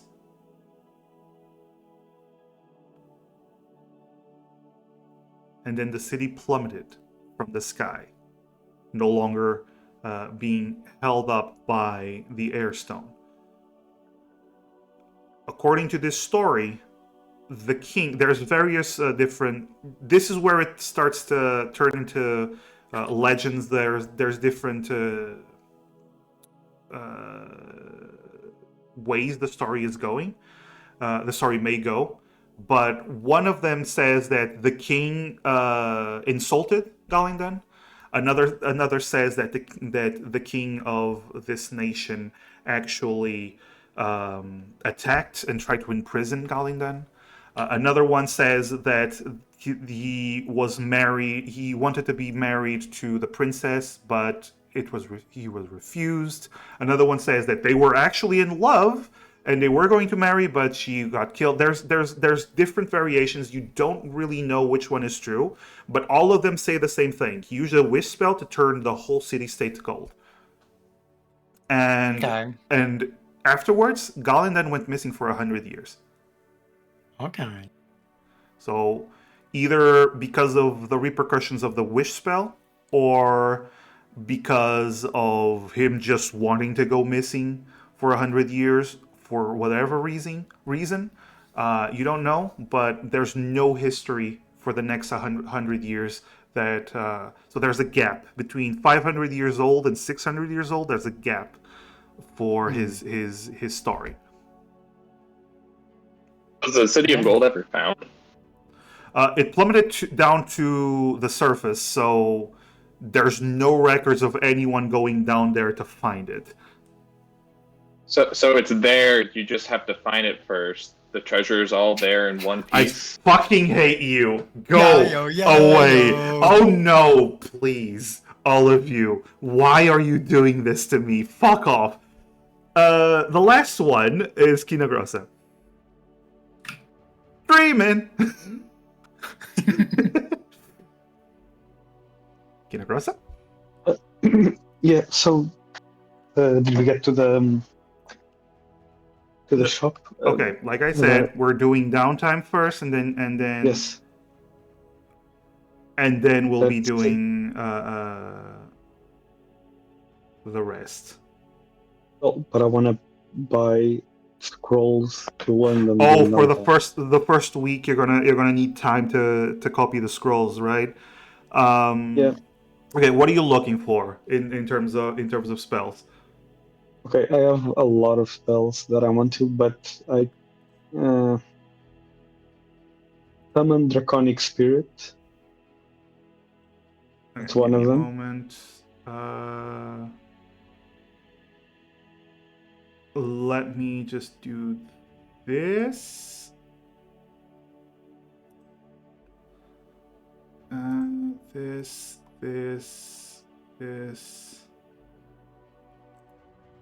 Dreaming, don't give it up. Now you got it stuck in my head, fuckers.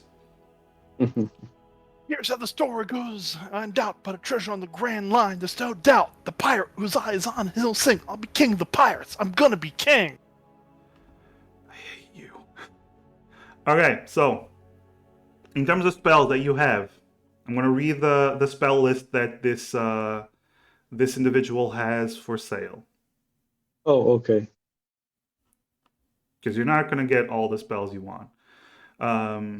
You got Acid Splash, Blade War. These are cantrips. Charm Person, Fairy Fire, Shield, Thunder Wave, Beast Sense, Flame Blade, Hold Person, Earthen Grasp, Magic Aura, The Invisibility, Daylight, Remove Curse, Water Walk, Aura of Purity, Guardian of Faith, Storm Sphere, Magic Hand, which is basically Big B's hand, Dawn, Greater Restoration, Wall of Force, Mass Suggestion, and Horrid Wilting. Okay, out of my list, you have 3. Oh, cool. It's like Magic Hand, it is actually Big B's hand. Yeah. Right? Yeah, it's Big B's hand. It's Big B's hand. Yes. So I want Big B's hand, Wall of Force, and Remove Curse. Okay. You don't have enough money for all of this. Then I would pick Big B. Wait. So Remove Curse is the cheapest one you have in the wanted list. That's 400 gold. For the scroll of Remove Curse. And for a scroll of Bigby's hand, that's 1,200 gold. So 1,200 gold. I'll take the Remove Curse then. And do they also sell materials for copying? Yeah, you can. So basically, how it's what, a 3rd level spell? I think so. Yeah, it is a 3rd level spell. It is a 3rd level spell. All right. So what you're gonna have to do, remember, you're gonna have to roll a Arcana roll, and the DC is 13 to see if you copy it or lose the spell. And for you, it's 50 gold per spell level, correct? I think so. I'm not sure. You're the wizard, man. Let's see. Copying. There we go. So I put it in chat. Let's see. Copying a spell scroll. A wizard spell. Yeah, so 10 plus spell level. So in this case, it would be 13 that you need. And copying a book. So it takes 2 hours. And it costs 50 gold per spell level. So in this case, it would be 150 gold. Plus the 400 for the scroll. Plus the 400 for the scroll. So that's 550 gold. 550. And you gotta do an Arcana check to see if you actually copy it. Okay, so let me just note down that I have now 103 platinum. You can actually put minus and whatever number you want. Yeah, it's fine. It's okay. 55 platinum, so easy. So now I have to make how many? An Arcana. No. It's just one Arcana roll, and the DC is 13. I need a 5. There we go. There you go. Yay. You learn Remove Curse. I add it to your list. Nice. All right. Anything else? How much you said Bigby's hand cost? 1,200 gold, so 1,200.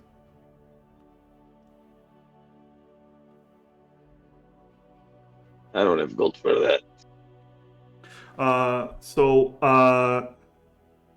RB, Wall of Force costs the same, correct? Yeah, Wall of Force costs the same. RB, the problem is you won't have enough money to copy, to get Remove Curse and another spell, and also copy, because it takes gold.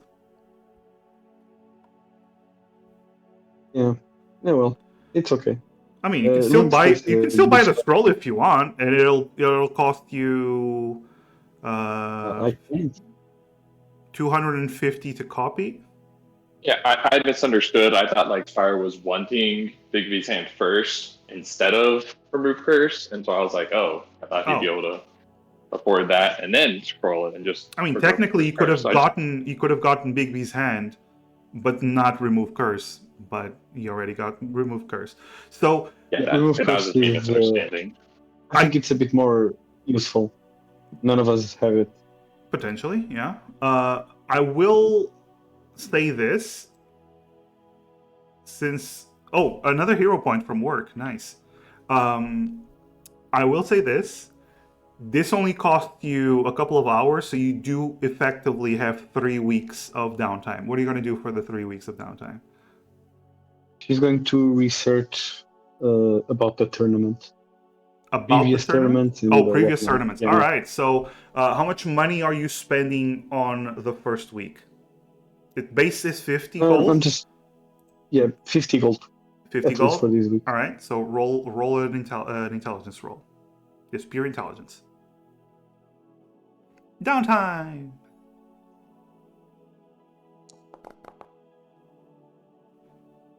That's a 13. A 13, you get 2 pieces of lore.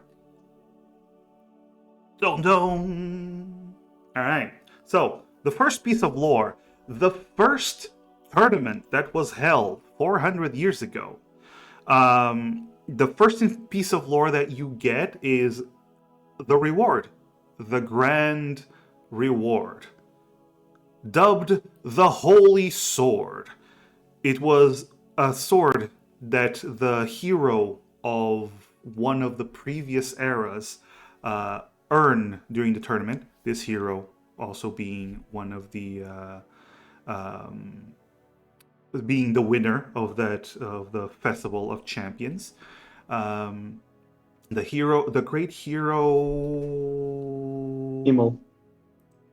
Not Himmel, you fucker. This isn't Frieren. You know what? Fuck you. It's Himmel. Let's go with that. Himmel, the great hero. Loved Frieren references. Yep. So the great hero Himmel. Let's go with that. Sure. I just need to rework fucking timeline.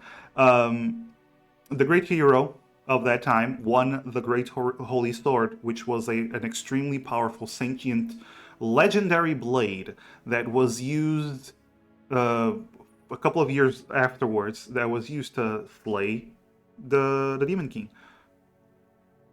That is that is actually 2 pieces of lore. So the Holy Sword was the reward, and the winner was the hero Himmel. Okay. Do you you have another week more research? Yes, I will continue with the research. On the past tournament? About the tournament. Okay. Yes. So another 50 gold? And that's a 7? Just base 50 gold. Okay, so 2 more pieces of information. During that tournament, the first round. This is the first tournament that you continue to read about this first tournament, because you found that there's good information about the first tournament. The first round actually involved hunting a specific creature, an elusive quickling that was set free on an island, and it required multiple participants. There were a few hundred participants that were supposed to catch this quickling, and sorry, these quicklings. There were multiple quicklings, and the first one to catch, the one to catch each quickling managed to pass to the second round. So, and as an an aside for this information, there was a lot of death in this first round because a lot of people killed each other once they found once one managed to catch a quickling. They try to kill each other to get it. There was a lot of fighting, not a lot of people contributing to each other. The second piece of lore is the second round of the tournament, where they were sent into a dungeon that was created by Galandan a long time ago. And the objective was simply to get to the deepest part of the dungeon, where the dungeon itself didn't have any monsters, except for a particular monster that had the power to copy other creatures.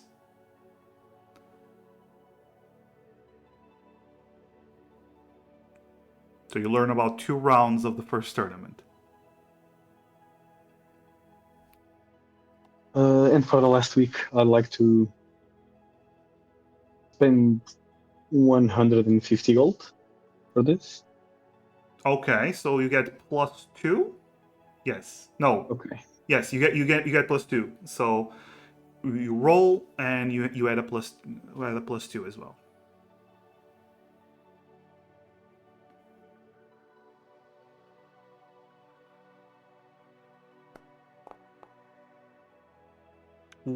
Thank you for that +2. There's a hero point if you want to use it. Oh yes, I will use it. Okay. Hero point used.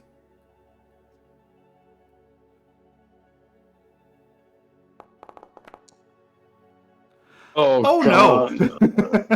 Oh no. Well, you do luckily get one piece of information. This piece of information comes for the last tournament. You learned something interesting. Well, at least I think it would be interesting to learn. There were no winners in the last tournament. So 100 years ago, the tournament was held. And it did seem like there were a couple of favorites, but then the third round came around. The third round was held privately. Only while all the tournaments are usually witnessed by everyone, the third round was held privately. And there were no survivors, meaning there were no winners of this tournament.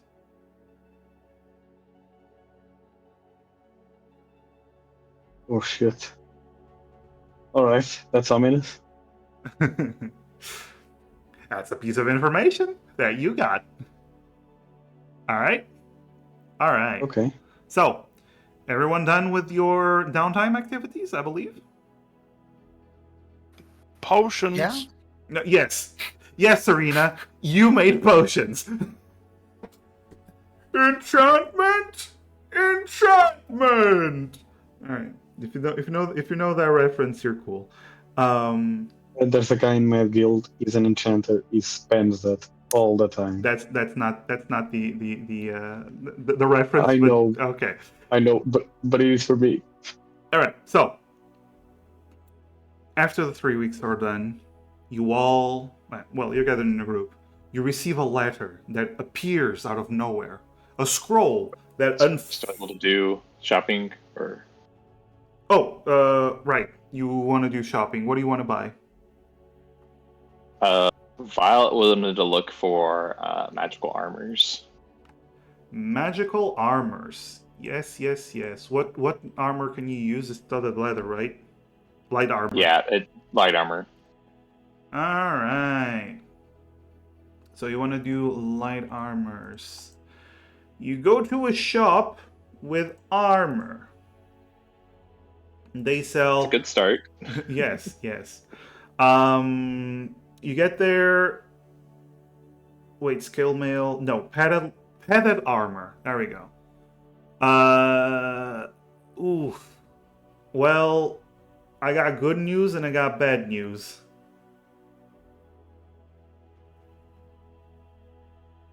Bad news. All right. The bad news is that there's no good news. So, from this shop, none of them. There is no magical padded. It's padded armor. Yes, there's no magical padded Padded armor leather and studded leather. Yes, there's no studded leather. That's what I meant. There's no studded leather armor. There's some hide armor and some padded armor, but they are well beyond your price range. There are armors of resistance that are upwards to 6,000 gold. Actually, no, right. They're not. They're upwards to almost 400 gold, 4,000 gold. If you want a armor enchanted, if you want to get armor enchanted, it will cost you, but it won't be able to finish within the 3 weeks. Okay, file. Never mind. All right, that is unfortunate. Anyone else wish to buy armor? What armor was there again? Sorry? I'm just imagining Gala like peeking her head in. What armor? Yes. Armor. Armor. All right. So for the heavier armors, there's some adamantine armor. Oh. There's some mithril armor. Oh. That are within your price range. Oh. There's I was gonna say there's adamantine plate armor, but that is not within your price range. Oh, I'm so okay. Okay. But there's mithril half-plate armor. There's adamantine splint armor, if that is interesting to you. What does adamantine do again? Adamantine prevents you to take critical hits. Cancels critical hits. And this is, did you say adamantine splint? So it's 17 AC. It's pretty good. It's like the one below below. It's the one below. Okay. I'll keep that in mind. All right. As Gala's going to want to go and see magical item things. By the way, just so you know, it's 900 gold for this armor. Okay. All right. So, anyone else wishes to look through armors? Oh, how much is the The armor I'd be looking for is very expensive, and I spent that money on making potions. Yes, you did. What were you saying? How much? Were there any mithril heavy armors? There's mithril. Let's see, breastplate, ring mail, huff plate. There's a mithril huff plate. Is it heavy armor? Now I need to check.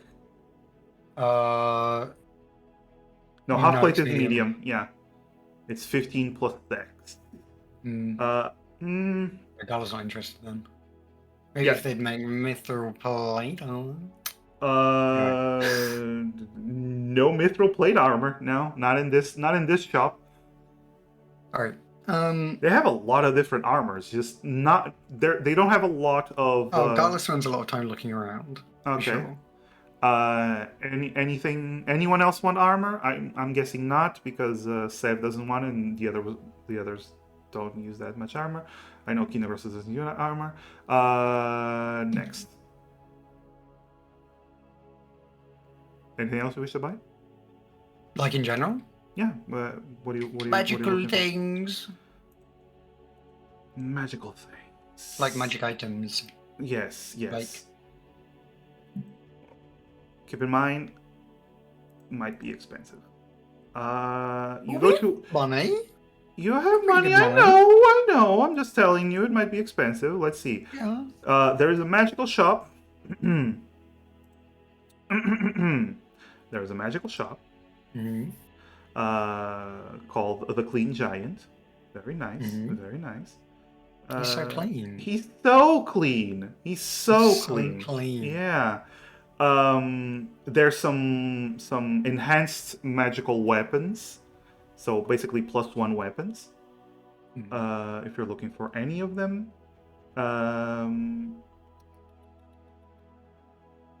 There's sending stones that are for sale. And let's see. What if I just do this? Where is it? Oh, okay. Drift globe, which basically it's a globe that casts light. If you're interested in that kind of stuff. A helm of comprehend languages. Scarlet has that already, basically. There's a circlet of blasting. Basically lets you cast ray, scorching ray. Braces of archery. Then it starts getting a little bit out of your price range. There's a stone of insight, which is super good. It's a stone of insight. Stone of Insight, according to the one trying to sell it to you, will make you wiser just from having it put upon your forehead. Basically, +2 wisdom. Oh. How much is it going for? So this one is going for 2,500 gold.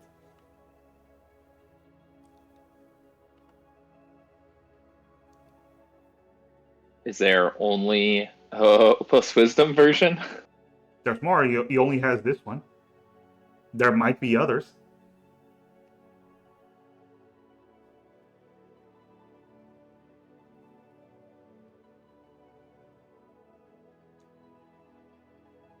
But he only has this one, so yes, he only has this other one. ones may exist. We just don't know. Other ones may exist. Anyone who has it. He does tell you other ones exist. You just don't know.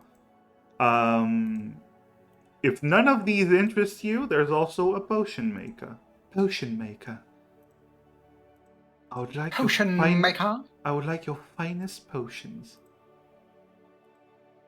And for finest potions, potion of climbing, potion of healing, elixir of health, potion of water breathing, potion of mind reading, potion of animal friendship, a couple of resistance potions, potions of gaseous form, and a potion of clairvoyance.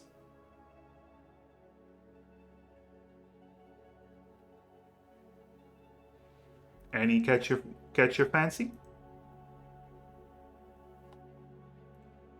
I think I was good for potions. All right. Any other shopping you want? Gala wouldn't mind that adamantine splint armor. Well, if you want, it can be bought and fitted to you. It's 900 gold pieces. Yeah. Gala will go for that. For the adamantine splint armor? Yeah. So, are you selling your plate armor? Yeah. Okay. They will. Unless someone else in the group wants it. anyone want some plate armor? Can anyone wear plate armor? I think Serena can. I can wear plate mail. Hey, Serena, do you want some plate mail? I mean, it's a bit small, but it's actually magical. There's like... It can be fitted. It can be fitted. I'm going to have to take all of my enhancements out of it first. Understandable. But, alright. Well, So do you want the plate armor, Serena? Yeah. Okay. I believe you can trade with her, can't you? I believe so. Yeah, send a player. You can send a player. Send it to player. Raid request. Trade request. Yeah, you're just standing in front of each other and doing the trade request. Open up your menu. Yeah. Trade request sent. Fucking WoW players. I would like to sell my splint armor. You can sell your splint armor. Gala, I just put some adamantine splint armor on you. Cool. All right. I'm gonna have to modify all of my. You get 100 gold for selling your armor. Hey, I got plate mail and 100 gold back, and I gave everybody a bunch of potions. So I think I'm doing good. No, you're good. You're good. So it was 900 I have gold, modified 900. 90. Okay, 45 platinum left. Yeah. So, any other shopping you wish to do before we continue? Yes, actually, yeah, there is actually. Swear to God, though, Shio, go on. No, well, you asked if there's anything else. Yeah, I know. There's more. Yeah. Okay, go on. Okay. It's No. Go on. It's spell components. Would there be a place to go for that? I assume. You just what do you want to buy? Because spell components it's easy to get. Okay. Sorry, I need to check because I closed the thing because I forgot. Swear to God, Osho. Now it's fine. Okay, I found it. I need gold dust worth at least 25 GP. Oh, gold dust is easy. How many uses of the gold dust you want to get? 2. 2 uses of the gold dust. All right. 50 GP, which is 5 platinum. Cool. And I think that's all I needed. I'm pretty sure. Yeah, that's it. Is that all? Okay. Mm-hmm. Anyone else have anything they wish to buy?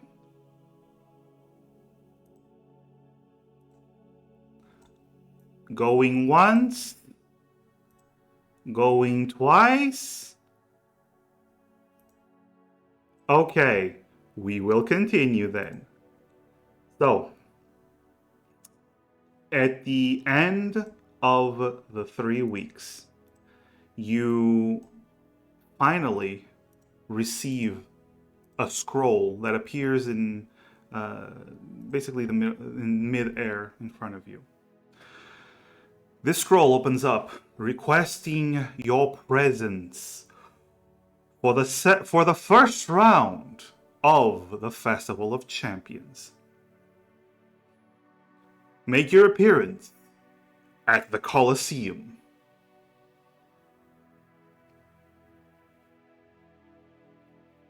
You start heading towards the Colosseum as you were requested.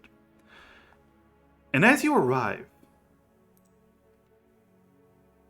you enter through one of the side entrances that lead to the participant area. You see an individual of elven descent, dressed in robes. He stops you as you are walking through this long corridor, and he gives you a bow. Welcome, adventurers. I recognize you as participants of the tournament. Master Galendani Thrana Liadon awaits the arrival of all participants, and you seem to be the last to arrive. Before you go in, please sign these documents. He snaps his fingers, and documents begin to float in front of you with this magical quill floating as well. These documents state that you are aware that you may lose your life in this tournament, be it through the hazards of the tournament or at the hands of the other participants.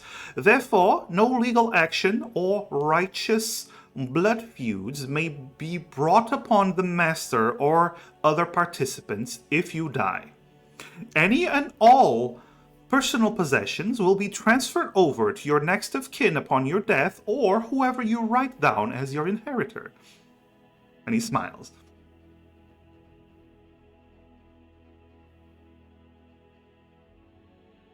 Okay. Do you sign the papers? I read over the papers. Sure. Gunn will also read it. Yeah, you read over the papers.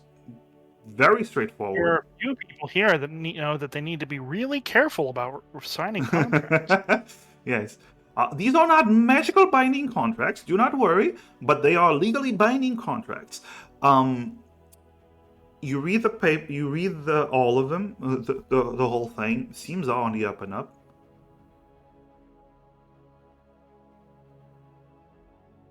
Gunn will sign. Okay. You all sign? Yep. Spyro? Spyro? I was muted. Yes, yes. No problem. All right. So you all signed. Do any of you write down the name of the inheritor, or will it just be given to your next of kin? Serena's gonna write down the temple she came from? temple. Yeah, Yep. all right. Garlock's down the Malice Goblin tribe. Okay. Violet and Malakar. Malakar! You immediately go, ooh, Malakar! Interesting. Violet, do you write down a name? Nope. Okay, cool. So, he takes the scrolls. Wonderful! Now, before you go, what is your party's name so it can be announced along with the others?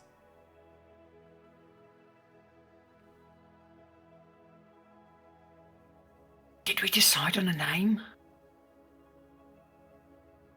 I do not recall.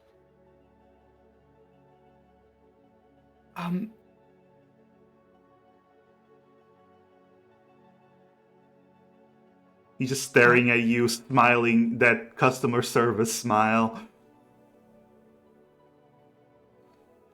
Actually, more of a there is no war in Ba Sing Se kind of smile. Red Dragon Huggers? I don't know. Yeah, we'll be the Dragon Huggers. Dragon. Please, no. Dragon Huggers it is. We'll be the Dragon Huggers. No. He was almost about to write it down when Violet said, please no. Oh, then what would it be? Oh, Dragon Huggers is good though. No, it's not. It's not. It was a joke. It's not. It's not. It was a good joke. Not a good name. Well, we need a name for to announce your party. Everyone else has a party name. Everyone else? We're the only ones who don't? Yes, of course. It can be the name of your guild. It can be the name of your party. It can be the name of wherever you came from. Anything. But we do need the name. Named after our patron. We should on the Recon dream. Squad. We should. What about The Recon Squad? That's boring. No. That's worse than Dragon Huggers. Nothing's worse than Dragon Huggers, It Gala. is, it is worse than Dragon Huggers though. Dragon Humpers is worse than Dragon Huggers. No. Okay, that is worse. Excuse me, we need a name. We are. Okay. What about we could be the I'm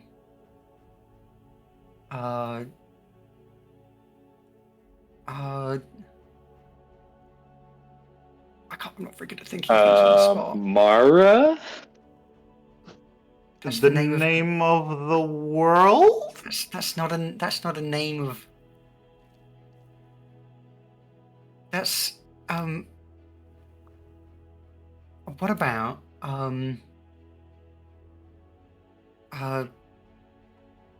He's still just staring and smiling. Like out of character. I can't think of things on the spot. Don't ask me to do this. I'm really bad at this. Yeah. I mean, you had a whole 3 seasons to think up of names. We can shoehorn an Amara Angels in this. I'm trying to think of a way to do that, and I can't. Violet started to say Amara and you shut her down.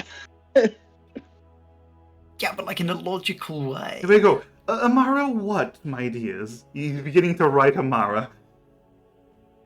Amara Angels. Assassins. Amara... No, not that word. Angels, Oh, sure, that sounds good, whatever. actually. Well, you do I look... don't care. Oh, you look lovely, like a group of angels. Not assassins. Gala's like picking her nose. Beautiful angels. It's over with. Should I write down Amara Angels? Sure, whatever. What about Go on. the... Violet starts walking forward.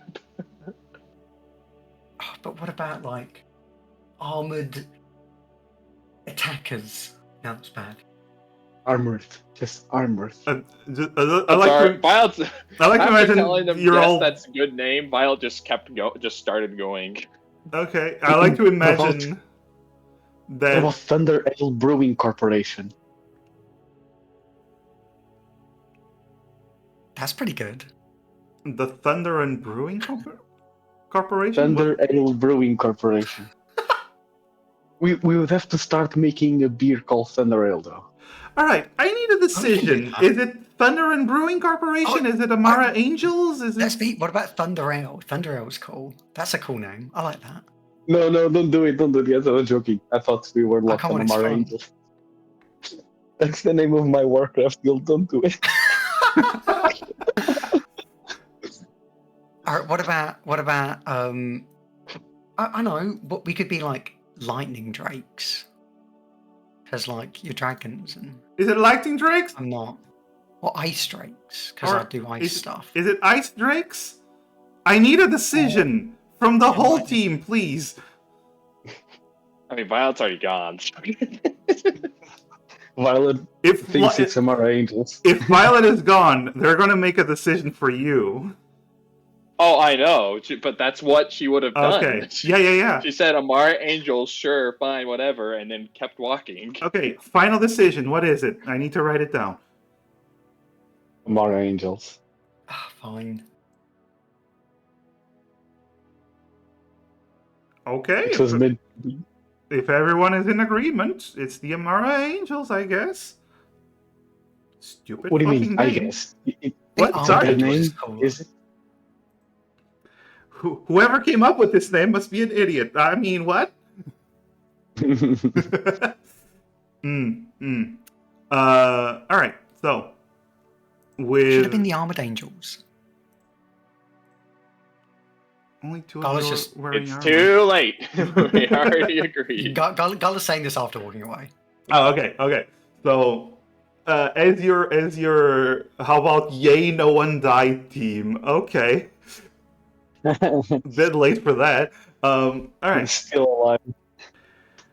You continue after giving the party name, and as you are about to enter the Colosseum,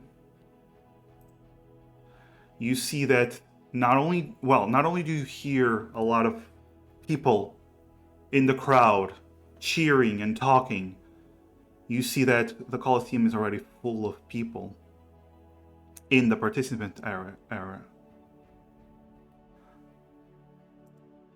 area. Wow, English. So as you enter, you see your fellow contestants in this arena. Before you stand 12 groups of 4 adventurers.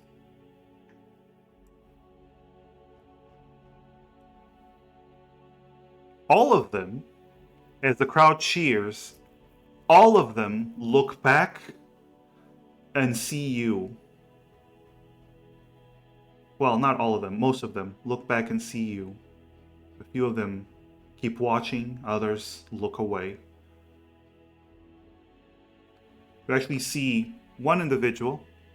This one up here.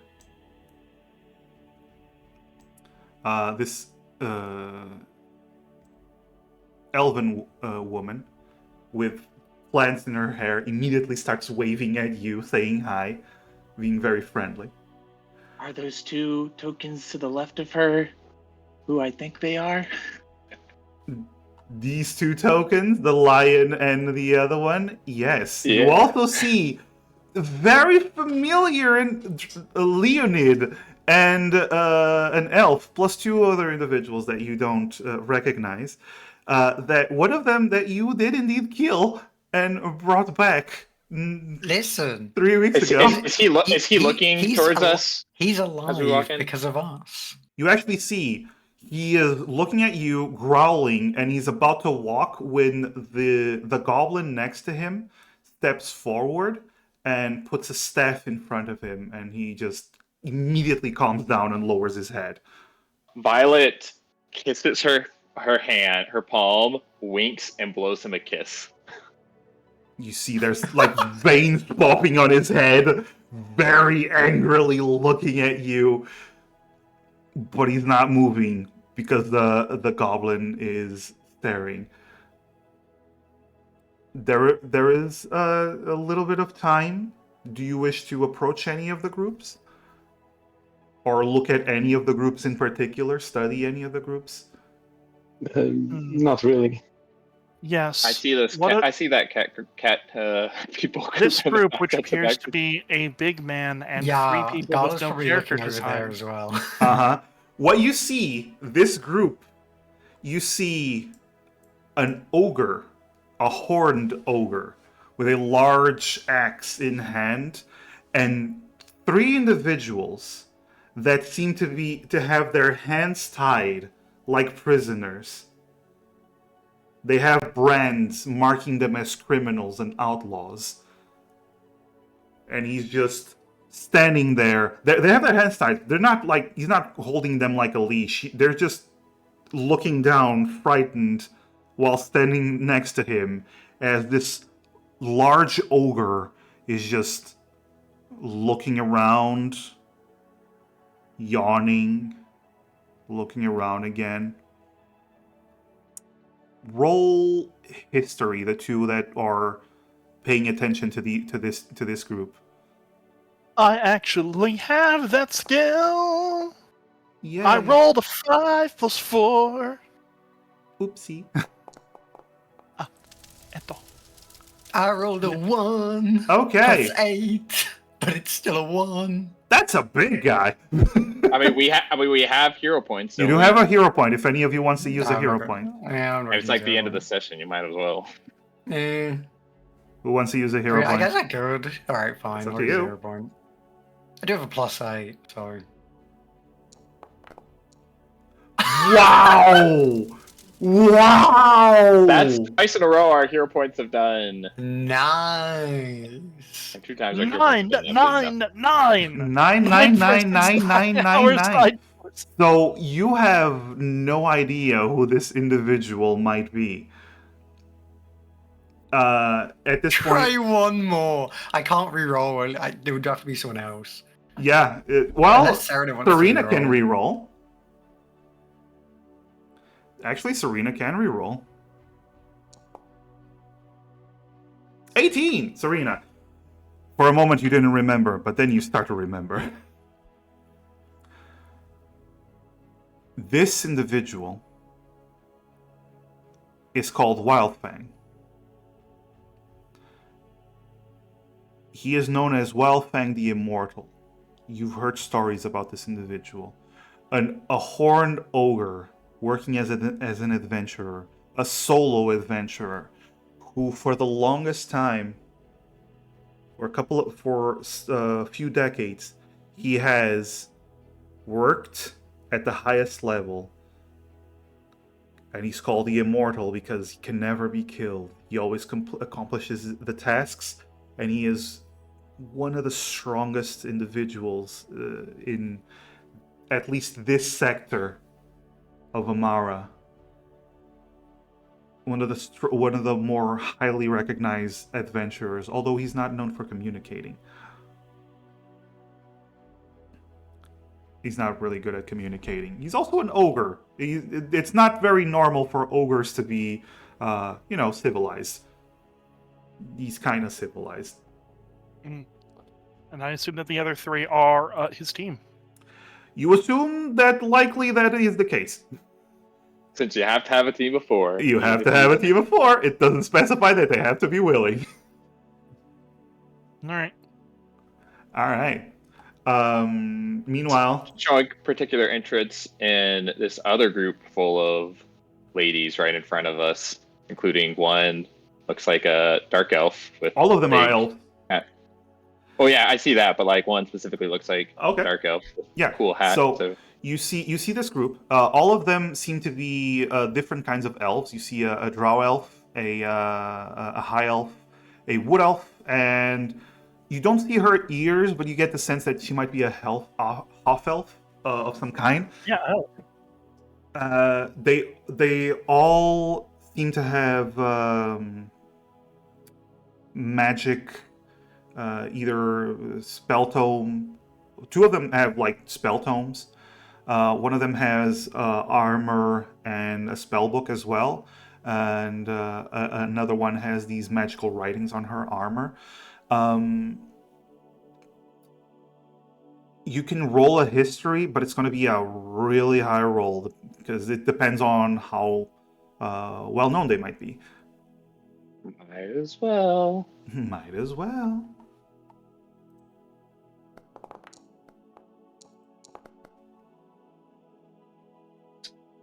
And we don't have any other hero points, right? No other hero points, no.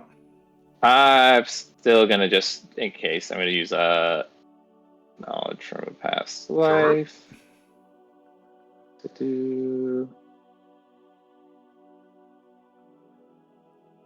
That is an extra d6, correct? Yes. So it becomes a 16. All right. You don't know all of them, but you recognize the face of the high elf. Actually, you recognize the face and the symbol. It's actually what triggers your recognizing the face. She's from the Silverthorn family. It's one of the... There's several magical academies where people go to learn arcane magic. And the Silverthorns are an ancient, a very long line of high elves that founded one of these academies, and she is one of the daughters of the principal, the principal of the Silverthorn Academy.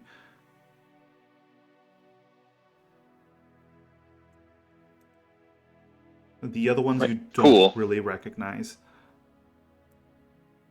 And Kinagrosa, are you looking at anyone in particular?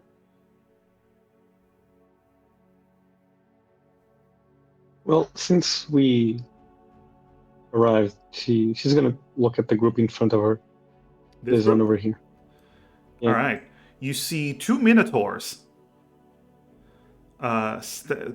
standing, talking to each other, a male and a female minotaur, next to an orc and an Earth Genasi. They all seem to be talking to each other. You can roll a history. It's going to be a really high DC. All right. You do see that the two minotaurs...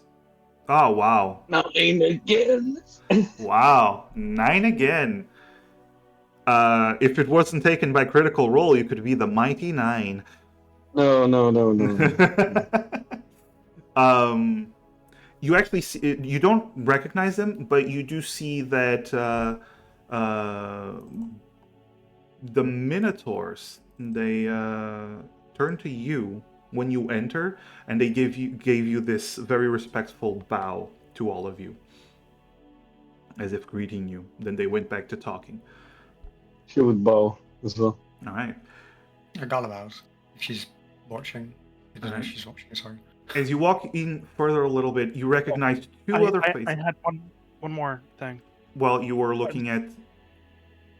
Yeah, just I didn't want to like go in the whole thing. I just wanted to be like this guy up here, the modern Dragonborn in this party of Dragonborn. It looks like. Mm-hmm. Nice Final Fantasy 14 fan art you got there.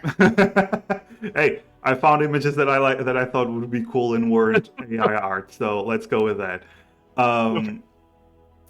But yeah, so you recognize two other groups. Well, faces. The first are these individuals up here. These two Dragonborn, a black and a white Dragonborn. Two individuals that you've seen in Recon Pyre's office, standing in a group. One of them, the black one, turns to you and very casually lowers his finger up to his lips.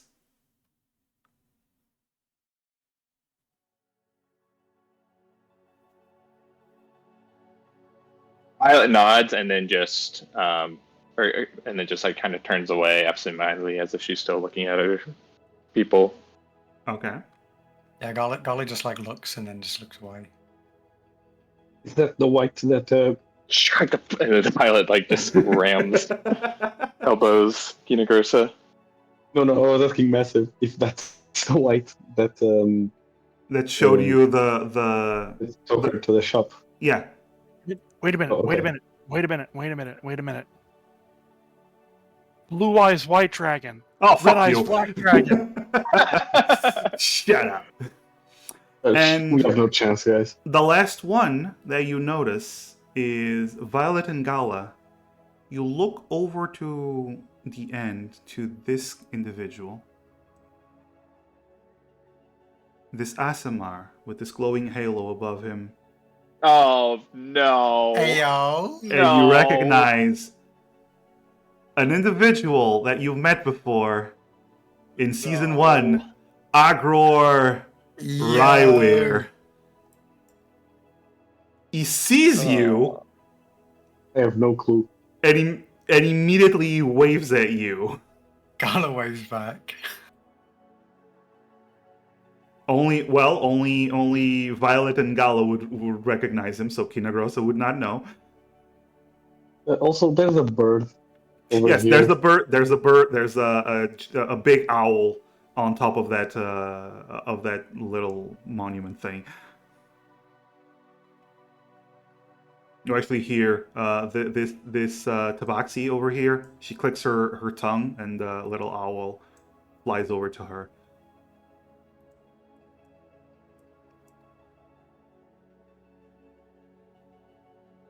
But he doesn't approach you. He just gives you a wave and a nod.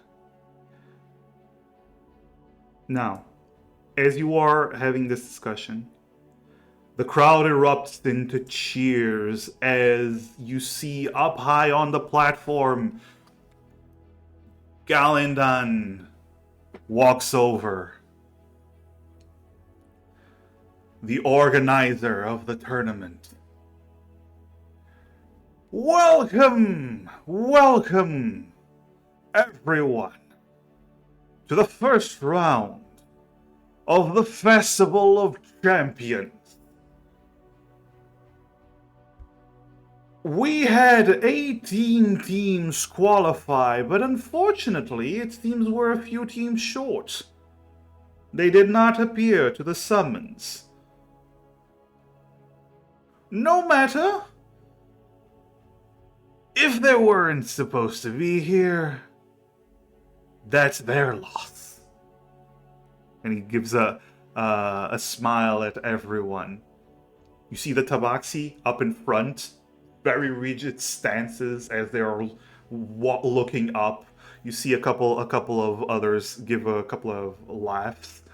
The Leonid that you killed is still just looking at you the whole time, ignoring everything. And the ogre seems to be just yawning. Allow me to introduce the participants of this year's Festival of Champions. First, we have the Wild Hunt. And he points towards the ogre. The crowd erupts in the loudest cheer yet. He ignores him completely. Does he actually point, or is it like some magical, like, Bigby's hand he's summoning just for the pointing? Thank you! I'm gonna go with that. He's summoning this magical Bigby's hand and just points downwards towards who he's talking to. The Chaslin Raiders! And he points towards the team up there. Up, where Agror's team. More cheers, like really loud cheers. The Verdant Grove! Points to the woman that's been, like, waving at everyone and very happy. And you actually see an armored, almost like an automaton made of wood next to her. Defensively. Loud, not as loud when it comes to cheers. The Dwarven Vanguard points to the group of dwarves. Are you seeing me ping, by the way? Just so. Yeah. Okay. Yes. Okay. Yeah. The Twin-Tailed Phoenix. Slightly louder cheers this time, as it points to the big Goliath and dwarf in armor. The Drake Guard points to the individual next to you, the Modern Dragonborn that is leaning against the wall, and the Blue Dragonborn, ancient Blue Dragonborn, who's like waving and cheering at himself. Of course, with the two little kobolds next to him, acting as servants, clearly, and guards. And you notice, as you're looking at this is your experience. Because you all have, like, experience. So far, Wildfang, the ogre, just looking at him has been giving you chills. He is strong. He is clearly strong, the way he's composing himself. The rest seem to be either stronger or weaker. It's hard to gauge the level. You look at the Blue Dragonborn, and you get the sense this guy likes the sound of his own voice, likes to show himself. He doesn't really look strong. The Modern Dragonborn, though, leaning against the wall, very quiet, but you get the sense that he's the real powerhouse of that team. The Arcane Ensemble points to the group of elves next to you. Immediately, some of them take bows and cheer. The high elf just does this little regal bow with her hand, a wave of her hand. The Black Oxen points to the Leonid and the wizard-looking goblin. The Flame Wardens points to the Dragonborn that work for Rickon, who just give nods. The Temple of Fa Xin Chi points to the Tabaxi, who immediately all of them bow deeply, at the same time very coordinated. The Core Mother's Heartbeat points to the Minotaurs, who also bow while the other ones just wave with a big smile. The Crystal Guardians points to this group down here with the Air Genasi and the Earth Genasi. And the Amara Angels points to you. Gala will just like cheer a lot. Mm-hmm. There's like the lights. Can her arm actually Can her armor like start like just like the lights start like changing colors, like in a rainbow fashion?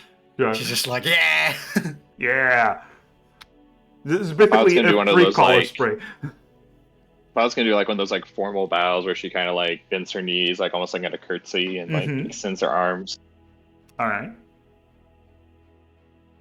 Kina Gross is just staring at Galindran. Okay. Galindran.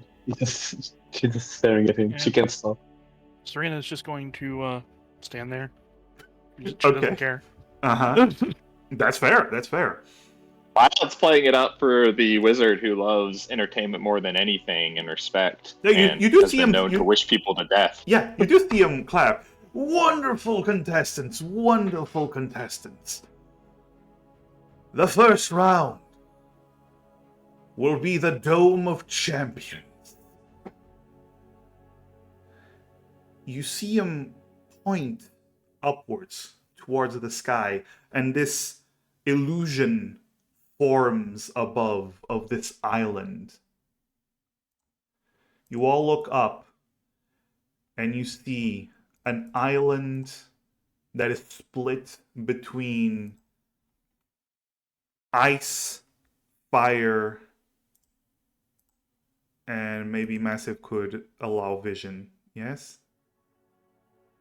Maybe Massive could allow vision, yes? Ice, fire, and darkness, apparently. How about shut up? Configure... Actually, no, that's not what I want. Real quick. I know some of you have to go. Okay, I'm gonna try to finish this real quick, okay? Okay, Arby? I'm gonna try to finish this real quick. Oh, I know. I was just an FYI. Yeah. All right. You don't have to call me out like that. I'm gonna call you out if I want to. I can't believe you have to go, Arby. Oh, this is unacceptable. How fucking dare you? All right. Vision.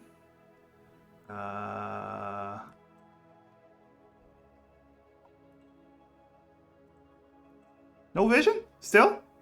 Nobody can see anything? No vision. I'll fix it afterwards. Because I made this map. There we go. So you see this map pop up above you.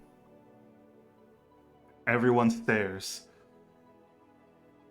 Ladies and gentlemen, this round, the contestants will be teleported into a different location within this map.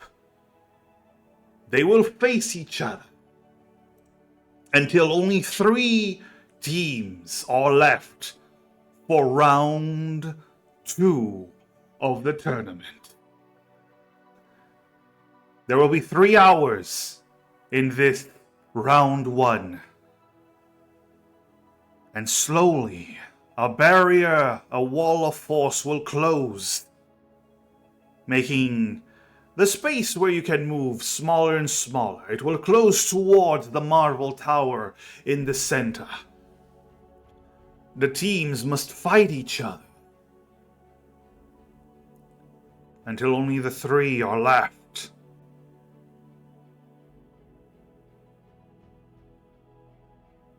At the center, there is the marble tower, a tower that will remain closed until the final 30 minutes of round 1.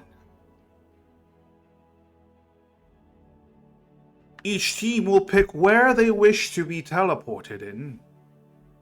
But there's a catch. The teleportation might not work perfectly. You might not land exactly where you want, but merely nearby. You see different points of interest before you.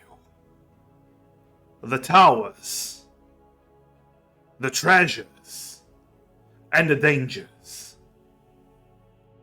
These are important, because when you teleport into the island, you will lose all your equipment that you currently hold, and be given some basic equipment to start with, so you don't start in naked. You see the crowd begins to laugh. The towers each contain 4 chests that, once opened, will return the participants' original equipment back to them. Each chest can only be opened once. The treasures are hidden chests that contain a variety of powerful potions and scrolls. And the dangers each have a powerful monster. If defeated, it will create a portal that spawns... it will create a portal that can teleport 4 individuals into the Marble Tower that, once again, will only open in the last 30 minutes of the tournament. If at any point you touch the barrier, you will enter a chronostasis and be eliminated from the round. And finally, each of you will carry with you a chrono ampule.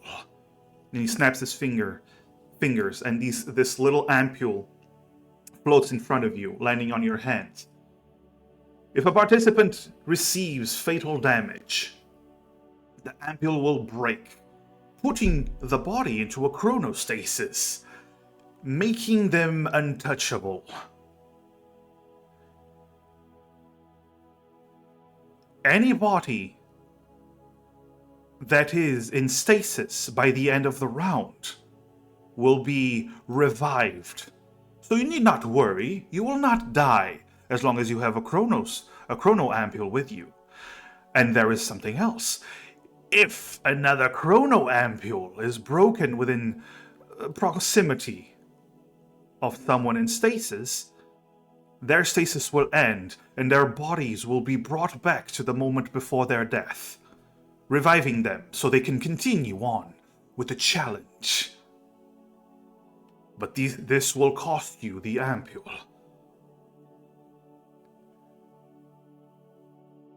And finally, remember when I said that capturing all 3 objects in the qualifying round earned you a bonus? Well, the teams that captured all 3 objects in the qualifying round get to start within the Marble Tower and spend the whole time in there. There are only 2 teams that captured the requirements for this reward. The Wild Hunt! And points to the ogre. And Teslin Riders, sorry, Agror. The crowd cheers as these 2 teams. You will get to choose the ability to start in the Marble Tower. The rest of you will have to choose the location where you wish to start. Any questions from the participants?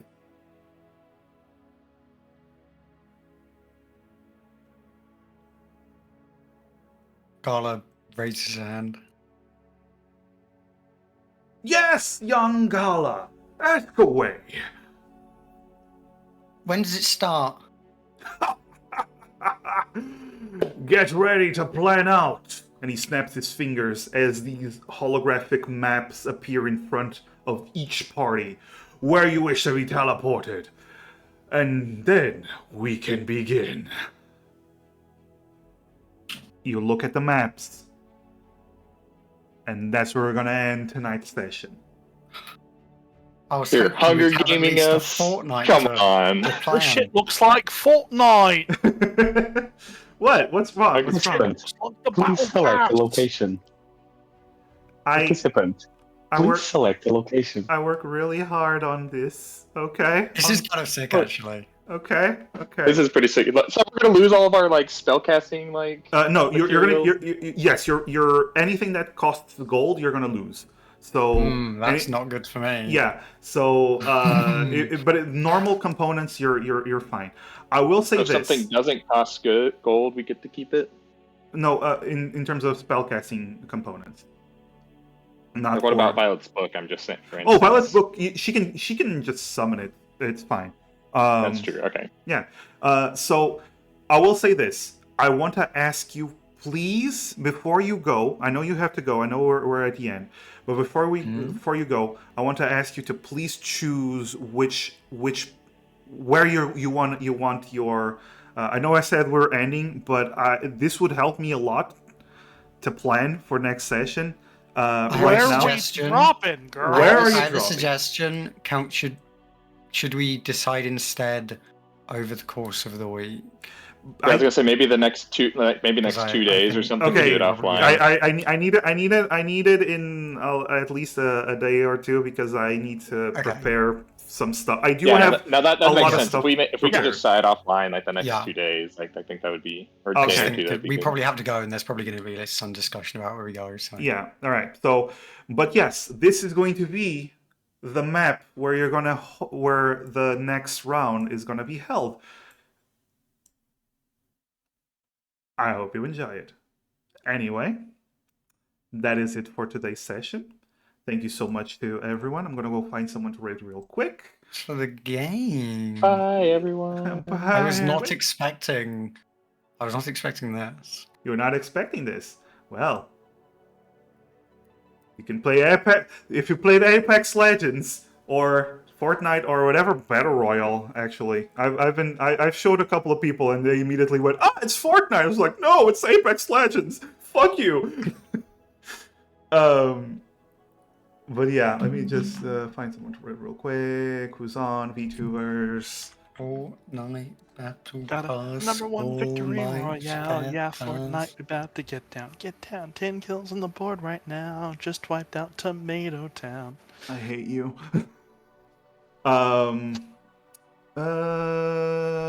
Sure, these people are playing. Barely Entertainment. There we go. Bye, RB. I didn't even notice. You disappeared. Bye, RB. All right, everyone.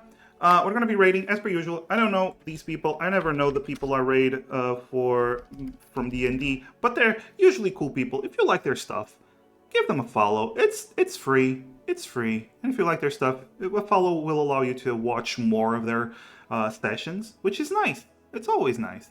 Also, give these people a follow. I know Spyro doesn't stream anymore, but Sav does, and Oshio does, and I think you should give these two lovely individuals a follow because don't pay attention to the fact that I've not streamed in like over a week. You know what? It's over a week. It's fine.